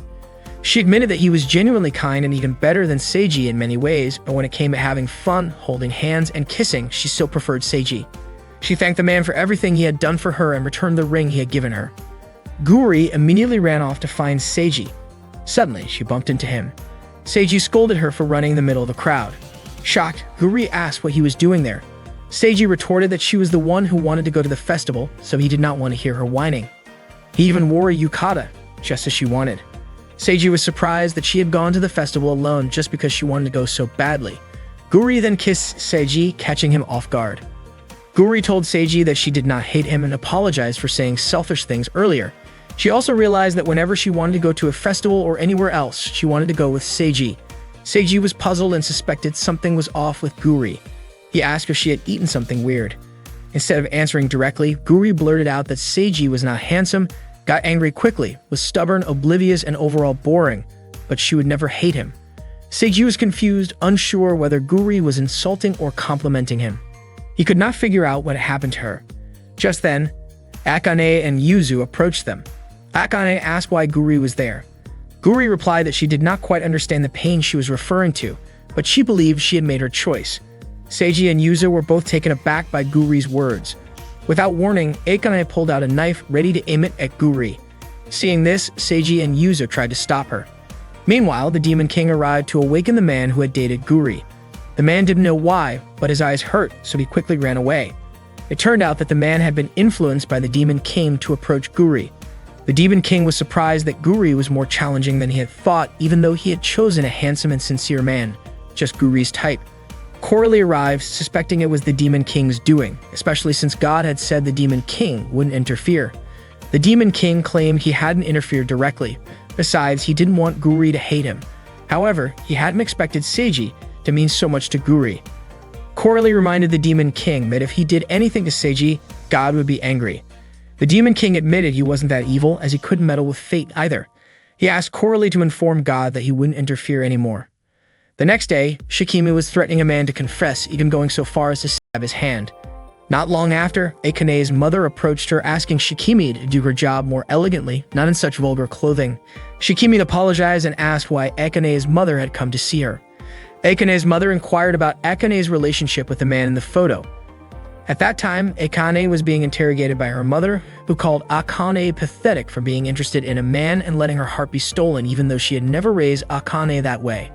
Akane's mother ordered her to break up with Seiji immediately, and Akane complied. That day, Coralie met Seiji in the park, asking how Guri had been lately. Seiji said that Guri had seemed strange at the festival, but since Guri was always weird, he felt she was just the same as usual. This meant there was no progress with Guri. Coralie asked if Seiji had forgotten God's request. Seiji said he hadn't forgotten, just that he was busy. However, according to Coralie, Seiji was just playing around like at the beach, test of courage, and festival. Seiji said teaching love to Guri was impossible because it was too embarrassing for him, and Guri was foolish. Suddenly, someone shot Seiji in the head, leaving a hole. The shooter was surprised that Seiji was still alive. Meanwhile, Guri took Yuzu to a cafe where the waitresses dressed like cats. According to Yuzu, the tea tasted cheap, and the service quality was poor. Hearing that, the cat waitress became grumpy. Yuzu even said that if Guri wanted that, she could prepare it at her home. Her family had delicious tea and real servants, as Yuzu was truly the daughter of a wealthy family. Yuzu even invited Guri to visit and stay at her house. Guri suggested they have a pajama party as girls usually do with their female friends. Guri asked if Yuzu didn't have friends. Yuzu said she had a mission to protect Akane, so she didn't need friends. Guri said that she and Yuzu were already friends, so she wanted to have a pajama party with her. Yuzu called Guri very kind and asked if Guri knew about her strange condition, where something appeared to deflect danger when she was in peril. It could be called a family business because Yuzu's family worked to protect important people and valuable items, so she had that ability since she was little. When Yuzu was a child, she couldn't control her power, which scared many people. Yuzu asked if Guri remembered what she first said when they met. At that time, Guri praised her and called her cool. Yuzu was very touched because no one had ever said that to her. She was happy to be friends with someone who did. Guri asked Yuzu to invite Seiji to stay over, but Yuzu didn't seem to agree yet.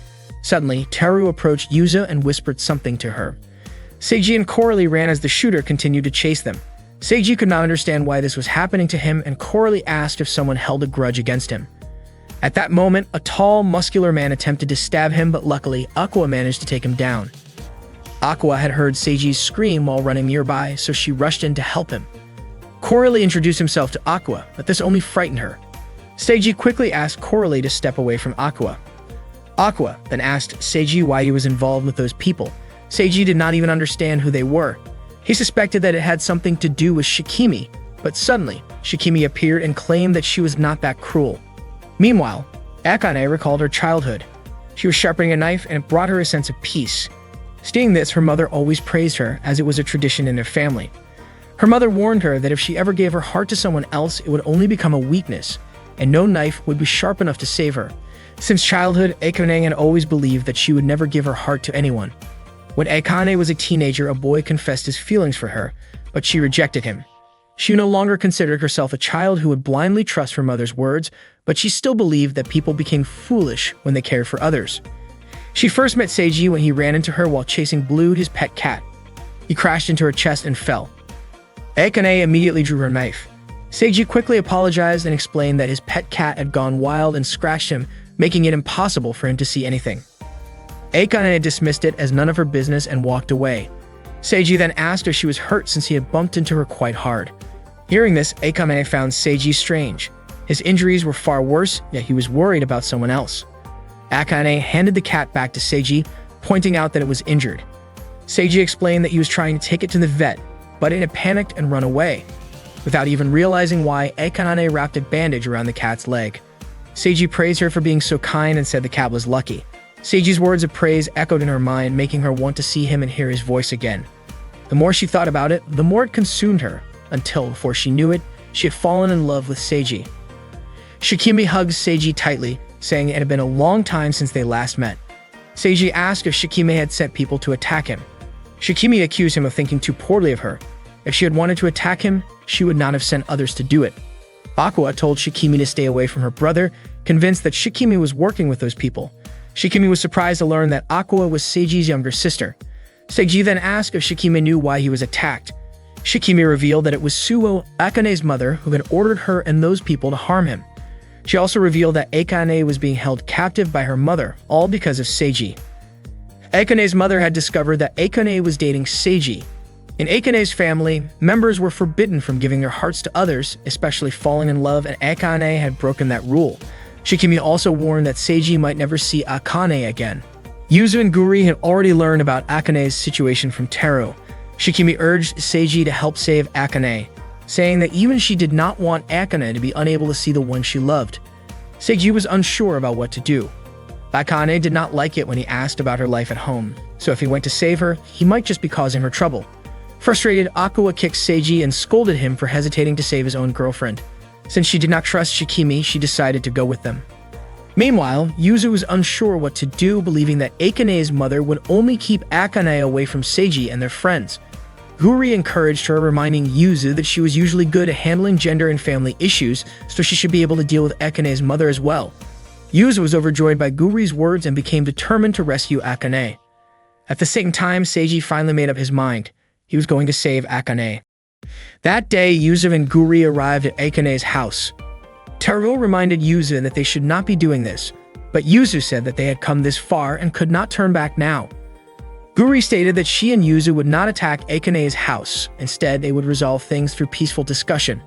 If necessary, Guri would even scare Akane's family with her Sakura tattoo and the Proud Fire Brigade chief emblem of Tokugawa. As the gate opened, several guards were already stationed to protect Akane's family residence. One of the guards asked if Yuzu understood that this was the home of the Akane family. Yuzu demanded that they return Akane to her. The guards immediately attacked Yuzu and Guri, but they struggled to keep up because Yuzu and Guri were incredibly agile. Yuzu and Guri threw love gas bombs, instantly turning the guards into homosexuals. Guri then invited Yuzu to enter the house, while Teru remained frozen in fear. Guri opened many doors until they finally reached the room where Akane was. Yuzu smiled as soon as she saw Akane, but to her surprise, Akane's knife grazed her cheek. Akane then asked why Yuzu was there. Yuzu said that she had come to save Akane. Akane called that idea ridiculous and immediately told her to go home, insisting that Yuzu should not have come. Yuzu refused to leave without bringing Akane back. Guri remarked that Akane was not acting like herself, especially since she had attacked Yuzu. Akane quickly turned to attack Guri, declaring that this was her true self. However, Guri did not believe her and even asked if Akane had placed her heart somewhere else. Akane attacked Guri again, prompting Guri to declare that if that was how things were going to be, she would steal Seiji for herself and do whatever she wanted with him while Akane was gone. Akane indifferently stated that she did not care because it was no longer her concern. She had stopped pretending to be part of that couple, and this was her own decision. Guri was confused because Akane had previously talked about her future with Seiji. She asked if those were not Akane's true feelings.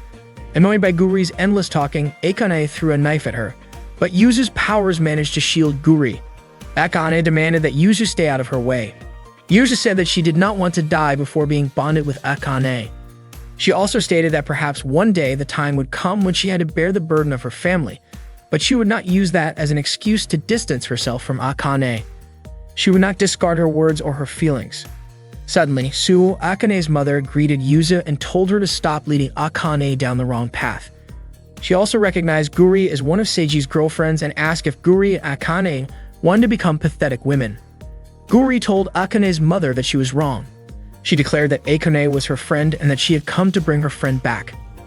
Meanwhile, Seiji, Aqua, and Shikimi had arrived at the entrance of Akane's family residence. Aqua had already defeated all the guards. She was still puzzled as to why the guards immediately attacked as soon as she and Seiji arrived.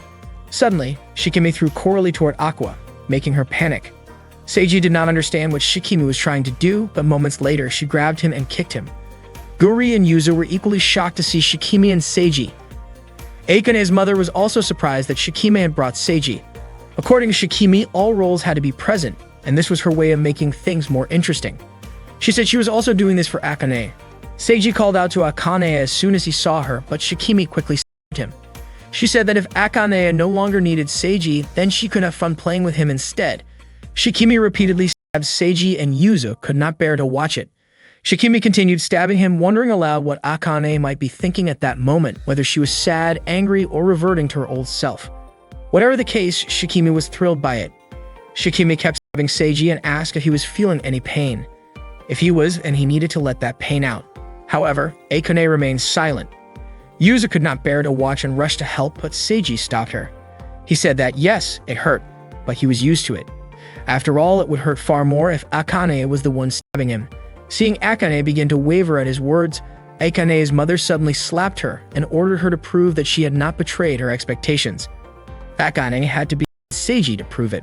Meanwhile, Yuzu's mother arrived in front of Akane's mother's house. She commented that the house looked outdated and tacky, much like Suo's rotten personality.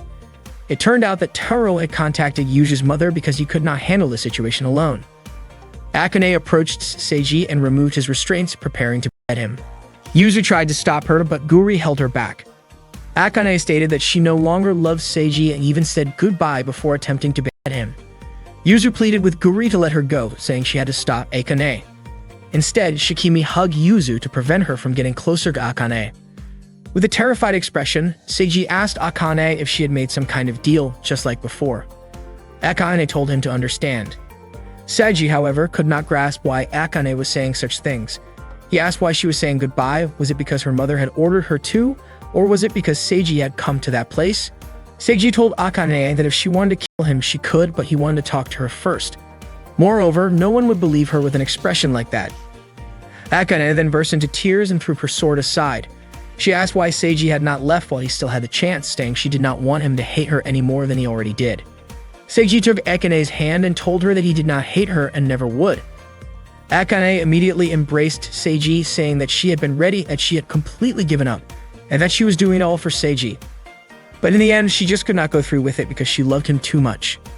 At that moment, Guri began teasing Akane, saying she was curious about what was going on with her.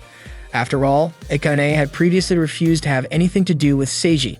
Guri even suggested that if Akane's love for Seiji was that weak, she should just be honest about it. Otherwise, Guri would easily steal Seiji away. Akane immediately grabbed Guri's head, annoyed by how much she thought she knew. Guri, however, claimed that as a Cupid, she understood Akane very well. No matter how hard Akane tried to put on a sharp gaze or deny it, her love for Seiji was obvious. According to Guri, Akane would look far cuter if she was honest about her feelings. Annoyed, Akane threw Guri aside. Guri's know-it-all attitude frustrated her, and she was even angrier because everything Guri had said was true. Suddenly, Akane's mother threw a sword at her, which Akane managed to block. Her mother was disappointed with Akane's response. She did not even want to hear her reasons anymore. Out of nowhere, Yuzu's mother, Ameisha, appeared, shocking everyone. Ameisha remarked that Suo was as cunning as ever. She explained that she had come because she had heard Yuzu was in trouble. Ameisha immediately told Yuzu to leave, but when she saw the cut on Yuzu's cheek, she became furious and marched towards Suo. Ameisha said that Suo should not involve others when venting her anger, calling her gloomy and saying she despised her. Suo, however, dismissed her, saying Ameisha was still as childish as ever. Ameisha and Suo moved to the rooftop to start their battle. Ameisha was confident that she would defeat Suo that day and make her cry, but Suo remarked that such thinking was childish. Suo prepared herself, wielding multiple swords in her hands. The battle grew more intense, while their children could do nothing but watch from below. Guri commented that the situation had become too far removed from reality, making her wonder if her own existence was just too ordinary. Meanwhile, Seiji turned to Akane and Yuzu, asking what was really going on. Akane began to explain that her family, known as the Hiyama family, was involved in what was called an underground business.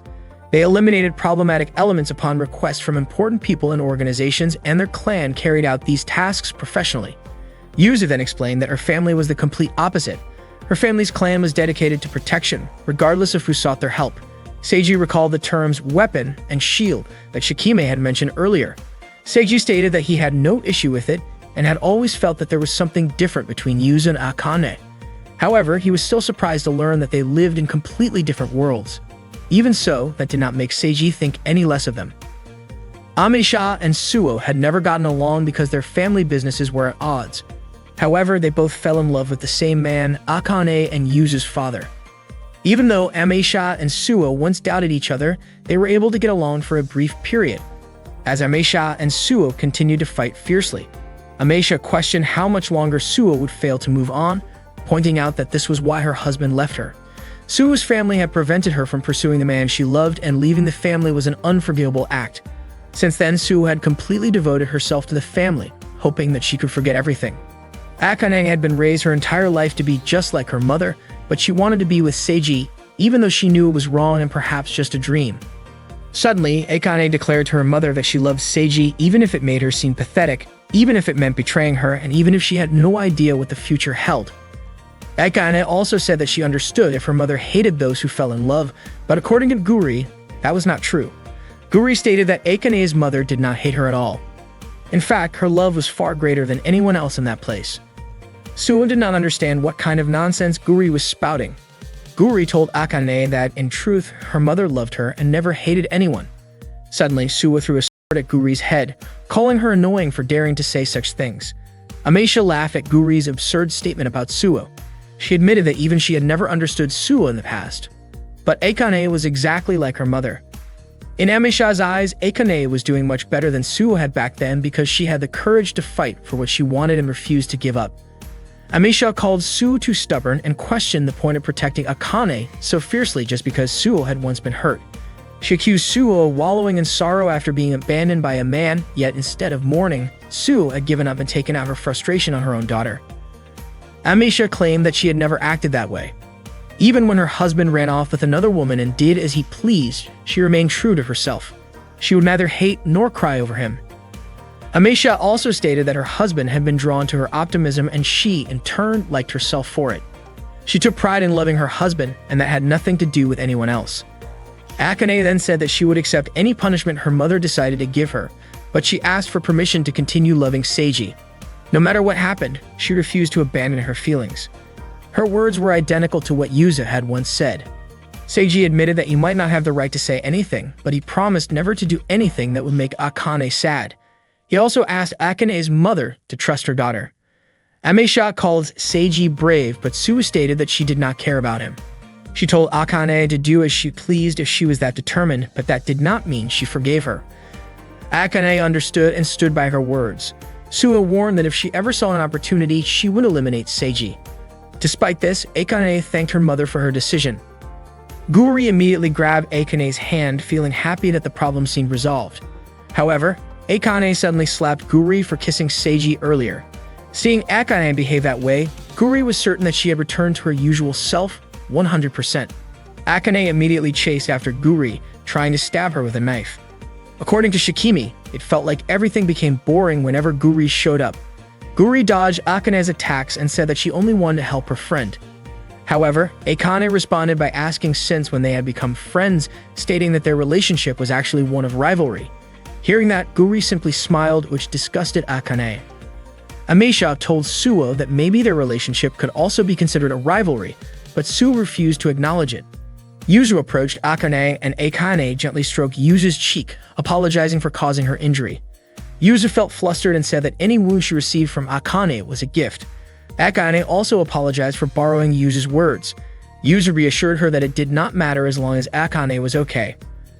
Akane then kissed Yuzu on the forehead, thanking her for saving her. Receiving such treatment, Yuzu felt like she was going to die from happiness. Amisha could not understand why Yuzu reacted that way. Suo then informed Amisha that her daughter had fallen in love with Suo's daughter and that she was also dating Seiji. Hearing this, Amisha was shocked and demanded an explanation from Teru. Terrified by Amisha's anger, Teru immediately panicked. Amisha was furious because she had specifically asked Teru to report everything about Yuzu to her. Meanwhile, Seiji told Akane that he did not understand complicated things, but he asked her to talk to him if something happened because at the very least he could listen. While being held back by her mother, Akane thought about a future where she could no longer see Seiji. Even though she knew that one day they would have to part ways, she still wanted to be with him. And then that day arrived. She decided to spend the rest of her life cherishing her happy days, knowing she no longer needed to give up. Akane felt incredibly grateful for falling in love with Seiji. Seeing Seiji and Akane together looking happy, Guri suddenly felt something strange. That day during the school break, Akane choked Guri after seeing her touch Seiji. Seiji tried to calm her down and asked Guri not to provoke her. He was confused because he thought the two of them had already made up after what happened yesterday. Seiji then offered to treat Akane and Guri to something, and both of them were interested upon hearing that. Unfortunately, it seemed that Seiji had left his wallet in the classroom, so he went back to get it, and Akane offered to accompany him. Seeing Akane and Seiji getting closer, Guri started to feel like an outsider, even though she was a Cupid. Meanwhile, Akane walked down the school hallway with Seiji, and they talked about the upcoming cultural festival. Akane was excited and could not wait for it. Seiji felt that lately Akane had been in a better mood, except when she was arguing with Guri. Akane admitted that if she did what her mother told her, she would not be able to walk with Seiji like that, and that moment was the happiest she had ever felt. When they arrived at the classroom, they were surprised to see Shikimi sitting in Seiji's seat. Shikimi said that she enjoyed sitting there, and upon hearing that, Akane immediately pointed her knife at her and asked what she was doing. Shikimi then introduced herself as a new transfer student in Seiji's class. The next day, Ameisha reminded her daughter, Yuzu, not to go to Akane's school again. Yuzu agreed to follow her mother's words, and Ameisha said it was for her own good. Yuzu then asked her mother to trust her. Knowing Yuzu's personality, Ameisha suspected that her words might not mean much, but at least she had done what she could to prevent it. After her mother's car had left, Yuzu felt extremely annoyed. She ignored her mother's warning and still went to Akane's school that morning. That day, Akane looked very down. Just as Seiji was about to explain the situation to Yuzu, the teacher suddenly entered the classroom and announced that there was a new student. Shikimi then entered and introduced herself. Yuzu was shocked to see Shikimi in Akane's class and almost rushed toward her, but Akane quickly held her back. The day before, Akane had asked Shikimi if she was planning to do something to Seiji. In response, Shikimi asked if Akane had forgotten her promise to their mother. According to Shikimi, Akane should have understood that their mother did not fully approve of her relationship with Seiji. That was why Shikimi had been assigned by Suo and Ameisha, and the two had even made peace to achieve the same goal. They wanted Shikimi to observe Seiji. Shikimi also told Akane that there was no need to be too cautious because she would not do anything as long as there were no problems. During class, Shikimi said that she was already familiar with Seiji, Akane, Yuzu, and Guri. She acted very friendly toward her classmates, which made them admire her. Many of the male students liked her and wanted to ask her out. While talking to Mary, Shikimi invited Akane to join them, but Akane ignored her and left immediately. Shikimi commented that Akane probably still hated her, to which Mary responded that Akane only cared about Seiji. That afternoon, Yuzu called Shikimi to talk on the rooftop. Shikimi asked why Yuzu had called her there. Yuzu told her that her fake innocence was annoying. Shikimi admitted that acting that way was suffocating. Yuzu then asked what she was really planning and why she transferred to that school. Shikimi asked if Akane had not told Yuzu. Yuzu said that Akane did tell her, but she thought it was too much, especially since Akane had just started feeling better. Shikimi stepped closer and asked if Yuzu truly believed that, and if that meant Yuzu did not want to separate Akane from Seiji. Yuzu pushed her away and told her not to say that again. Shikimi called Yuzu strange, saying that if she really wanted Akane, she should get rid of Seiji. She then asked if Yuzu was doing all this for Akane, for Seiji, or if she actually had feelings for Seiji. Yuzu denied it and said that she only loved Akane. Shikimi responded that in that case, her actions should not be a problem. She would not do anything as long as there were no issues. After all, that was what Ameisha had ordered her to do. However, in Shikimi's eyes, Yuzu seemed conflicted. Yuzu recalled her conversation with her mother in the car. Yuzu told her mother that no matter what she said, she had no intention of giving up on Akane. Her mother then asked how she felt about Seiji. Yuzu replied that Seiji meant nothing to her and that she actually hated him. Her mother said that if that was the case, then it would be easy to get rid of Seiji. Hearing this, Yuzu responded that she could handle it herself. She was confident that she was not wavering. That afternoon, Seiji was eating shaved ice with Akane and Guri. Seeing Akane eat her shaved ice so quickly, Seiji told her to slow down. Akane admitted that she could not stop feeling anxious as long as Shikimi was at their school and close to Seiji. Suddenly, Yuzu arrived and assured them that everything would be fine. Yuzu was confident that Shikimi would not act outside of Ameisha and Suo's orders, even if she was at the school. However, Akane pointed out that while Yuzu might have a point, Shikimi's actions were unpredictable. Seiji speculated that Shikimi enjoyed seeing them all in trouble and suggested that perhaps they should show her that everything was going smoothly. Hearing this, Akane had a different idea. She wanted to show Shikimi that she and Seiji were a loving couple. Akane then said that all Seiji needed to do was kiss her in public. Seiji and Yuzu were both shocked. Seiji was baffled by Akane's idea, but Akane explained that they needed to demonstrate that they were a real couple.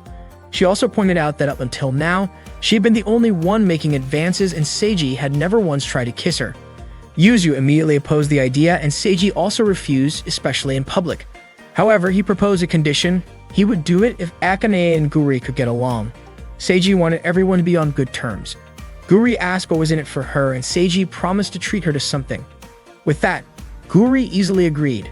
Seiji thought it would be impossible for Akane, but Akane, though trembling, claimed that it would be easy for her to get along with Guri. Guri then extended her hand, inviting Akane to get along for the sake of Seiji's kiss. Akane hesitantly agreed. Meanwhile, Yuzu started feeling uneasy and did not want to let Seiji kiss Akane. That day, Mary announced that their class would perform a play for the upcoming school cultural festival. She had made the decision herself because the class could not reach an agreement during discussions. Guri said it was a fantastic idea and even wanted to do a superhero show. However, Mary had already prepared the script. Seiji then asked where Yuzu was. Guri informed him that Yuzu was in the student infirmary because she was not feeling well. Seiji recalled that she had looked unwell that morning. Mary wanted to finalize the casting for the play. There were 3 main roles: the princess as the main heroine, a male knight, and a romantic rival. One of the male students suggested that Shikimi would be perfect for the role of the princess. However, Shikimi claimed that she was not suited for the part. Some of the male students insisted and offered to support her, so she finally agreed to give it a try. Another male student suggested that Akane should play the knight. Mary pointed out that the knight role was meant for a male character, but Shikimi said she wanted Akane to play the part. When Mary asked Akane, she accepted the role but requested that Guri play her romantic rival. Seiji told Akane that she did not have to go that far, but it turned out that Akane was doing it so she could get along with Guri, which would result in Seiji kissing her. Guri accepted the role, saying it would be fun to be paired with Akane. While writing her name on the board, Guri mentioned that she knew Akane's real goal was to have Seiji kiss her. She can reveal that when she first met Seiji, he was the one who kissed her. This revelation made Akane struggle to contain her emotions. Seiji still had doubts about whether Akane and Guri could truly get along. At that moment, he noticed Yuzu talking to herself. When Seiji called out to her, Yuzu was so startled that she tripped. Fortunately, Seiji caught her, and she ended up landing on top of him. Yuzu was confused about whether she was really in love with Seiji. To confirm her feelings, she suddenly kissed Seiji. However, even after doing so, she felt nothing. Seiji was completely shocked after Yuzu kissed him, and before he could react, Yuzu quickly ran away. That day, the students were preparing for their class play for the school's cultural festival. Mary asked Seiji if he had heard anything about Yuzu since she had not seen Yuzu at school lately. Hearing Yuzu's name, Seiji suddenly became nervous. He admitted that he did not know anything about it and said that Yuzu might just be busy with personal matters. Meanwhile, Yuzu repeatedly banged her head on the desk, shocking both her teacher and classmates. She felt like something was wrong with her. She still could not believe that she had kissed Seiji. Only Akane was supposed to be able to move her heart, but for some reason, Yuzu's heart raced whenever she thought about Seiji. Suddenly, she declared that she must have done something weird because her hatred for Seiji had grown even stronger. Yuzu quickly left the school, feeling like she could not control herself that day. Out of nowhere, she saw Seiji waiting for her. Yuzu panicked and immediately ran, but Seiji easily caught up with her. When he tried to place his hand on Yuzu's shoulder, he was hit by the protective barrier around her, making him wince in pain. Though he claimed he did not feel anything. Seiji asked why Yuzu had stopped coming to school since that incident. Yuzu said that was not the reason she had stopped going to Seiji's school. Seiji then wondered if the kiss was just Yuzu's way of teasing him and had no special meaning behind it. He also understood that Yuzu clearly hated him. Seiji had come to see her because he wanted to help. He told her that she had also been given a role in her class play for the school's cultural festival and handed her a costume along with the script. He mentioned that Akane's costume looked really cool, and he thought Yuzu might enjoy the play as well. Yuzu asked if Seiji had come all this way just for that. Seiji admitted that honestly he had thought Yuzu had stopped coming to school because of him. He was relieved to know that he was not the cause and that he now understood how Yuzu felt. Suddenly, Yuzu punched Seiji and told him not to decide her feelings for her. She then quickly ran away. When the day of the cultural festival arrived, the cast of Akane's class play got ready. Shikimi, Akane, and Guri were already in their costumes since the play was about to begin.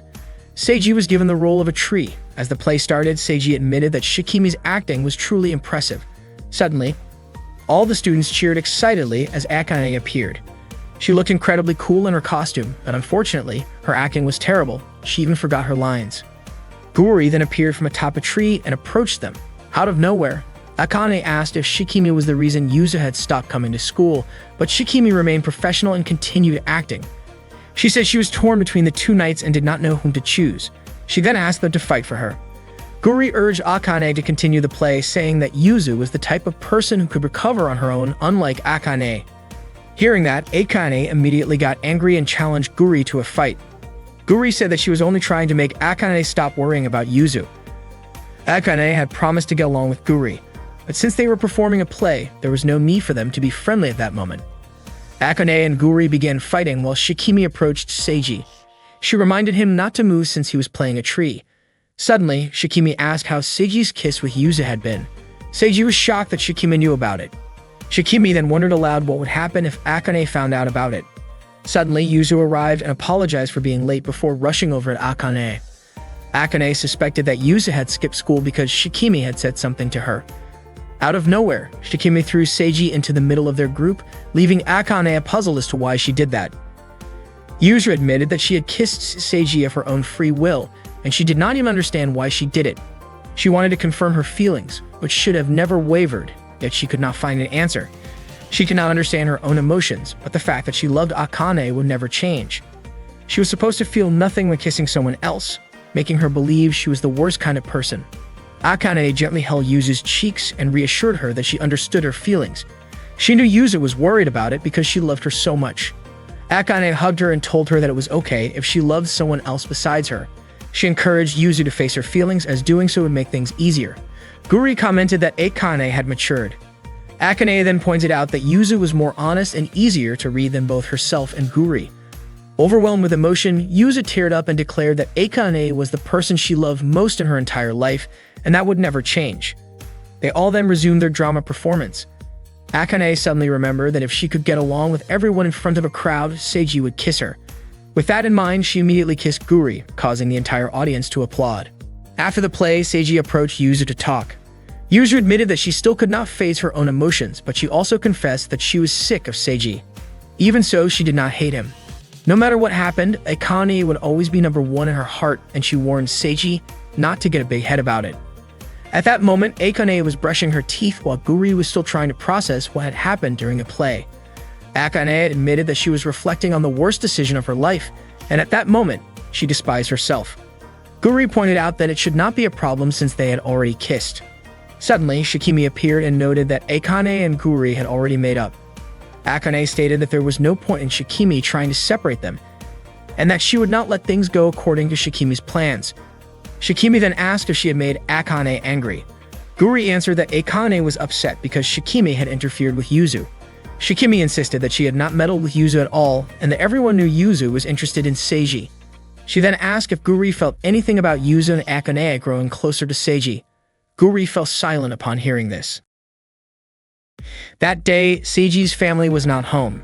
Aqua was getting ready to go to her friend's house, and Seiji asked to make sure she was not staying over at a male friend's place. Aqua got annoyed because she had already told him multiple times that she was only staying at a female friend's house. Instead, she reminded Seiji not to invite any girls over while their parents were away. Seiji was confused since Guri was also a girl and stayed at his house. That day, Seiji had not seen Guri, which meant he was alone at home. Not long after, the doorbell rang.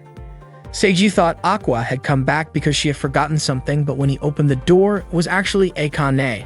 She greeted Seiji and guessed that his family was not home. She was sure he must have been feeling lonely, so she decided to stay over. Seiji immediately refused, but Akane said she would cook for him. Seiji insisted that a girl should not be staying in a boy's house, but Akane did not mind because they were dating. On top of that, she reminded him of his promise to kiss her. Seiji had completely forgotten about it, and at that moment, he was definitely not prepared. Suddenly, Guri walked out of the bathroom wearing only a towel and asked why Akane had come over. This, of course, made Akane furious, and she immediately threw several knives at both Guri and Seiji. Guri told Akane not to be mad because she and Seiji were just living together, and nothing inappropriate had happened between them. Seiji clarified that Guri was not at his house every day. She was more like a stray cat that came and went as she pleased. Not long after, the doorbell rang again. This time, it was Yuzu, who had also come to stay over. It was her first time seeing a boy's bedroom. Guri said there was nothing special about it, but told Yuzu to make herself at home. Yuzu was shocked when she noticed a magazine under the bed, but it turned out to be Guri's precious doujin, which almost caused a huge misunderstanding. Seiji then asked if Yuzu and Akane were really sure about staying over at his place. Yuzu said she could not allow Akane and Seiji to be alone under the same roof. Akane then questioned why Guri was allowed to stay while she was not. In the end, Seiji agreed to let Akane stay. Suddenly, the doorbell rang again. This time, it was Shikimi. Seiji immediately locked the door, but Shikimi quickly broke in. She hugged Seiji and said he was cruel for leaving her behind. Akane told her to leave, but Shikimi insisted on staying because she wanted to have fun with everyone. She then threatened to report their sleepover to Sugo and Amesha, which made Yuzu immediately object.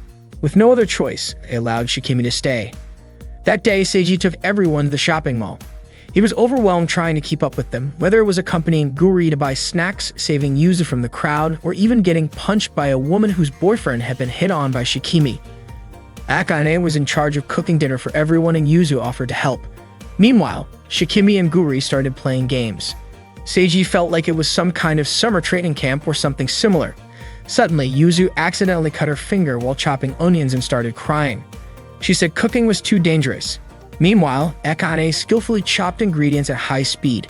Seiji treated Yuzu's wound by putting a bandage on her finger to prevent infection. Not long after, dinner was ready. Seiji and Yuzu praised Akane's cooking, saying it looked amazing, while Guri and Shikimi were puzzled because they were only served bell peppers and lettuce leaves. As Yuzu and Seiji were about to eat, Guri and Shikimi suddenly snatched their food away in an instant. Their dinner turned into a chaotic mess. That night, Seiji soaked in the bath to relax, but to his surprise, Guri was secretly recording him shocking Seiji. He shouted and tried to stop Guri from filming him, and their commotion was loud enough for Akane to hear. Akane opened the bathroom door to ask what was going on. When she saw Seiji in the bath, she immediately apologized and pulled Guri out of the room. Suddenly, Shikimi was right next to Seiji, causing him to scream again. That night, Seiji cried, feeling violated, but Akane suddenly appeared and told him she would still accept him. Grateful for being allowed to bathe at Seiji's house, Yuzu immediately ran to the bathroom to use Akane's leftover bathwater. Suddenly, Blue, Seiji's pet cat, acted unusually affectionate toward Akane. Seiji found it strange since Blue was not typically friendly to strangers. Akane explained that Blue still remembered her. It was then that Seiji realized Akane had come to his house to collect on his promise to kiss her. Akane told him she would not be happy if he did it unwillingly, and besides, they did not have to do it right away since they still had plenty of time. Without warning, Seiji kissed Akane, stating that he was the one who made the promise and that he simply wanted to do it. Akane was overjoyed and thanked Seiji, even expressing how much she loved his personality. It turned out that their intimate moment had been witnessed from inside the house. Shikimi asked Guri if she did not feel anything after seeing such a romantic scene. Guri responded that she did feel something because she was a Cupid, so seeing a loving couple made her happy and she genuinely enjoyed it. Seiji set up bedding for everyone in his room while he planned to sleep in the living room. He told them to get along and they agreed. Yuzu even jokingly warned Seiji not to sneak into the room while they were asleep. As soon as Seiji left, Akane immediately tied up Shikimi to prevent her from leaving. Yuzu was thrilled to be sharing a room with Akane for the night. Shikimi pleaded for Akane's trust, but Akane bluntly told her that she would never trust her for as long as she lived. Meanwhile, Seiji lay down in the living room feeling worried about all of them. However, he assured himself that if anything happened, he would handle it. The next morning, the foot suddenly kicked Seiji in the face. At first, he thought it was Blue's, but it turned out to be Guri's. Apparently, Akane, Yuzu, and Guri had moved to the living room during the night to sleep next to Seiji. He woke up, startled to see them all so close to him, especially when he noticed Shikimi lying beside him without any clothes on. Shikimi casually stated that she preferred sleeping naked. Seiji then questioned why they were all sleeping near him.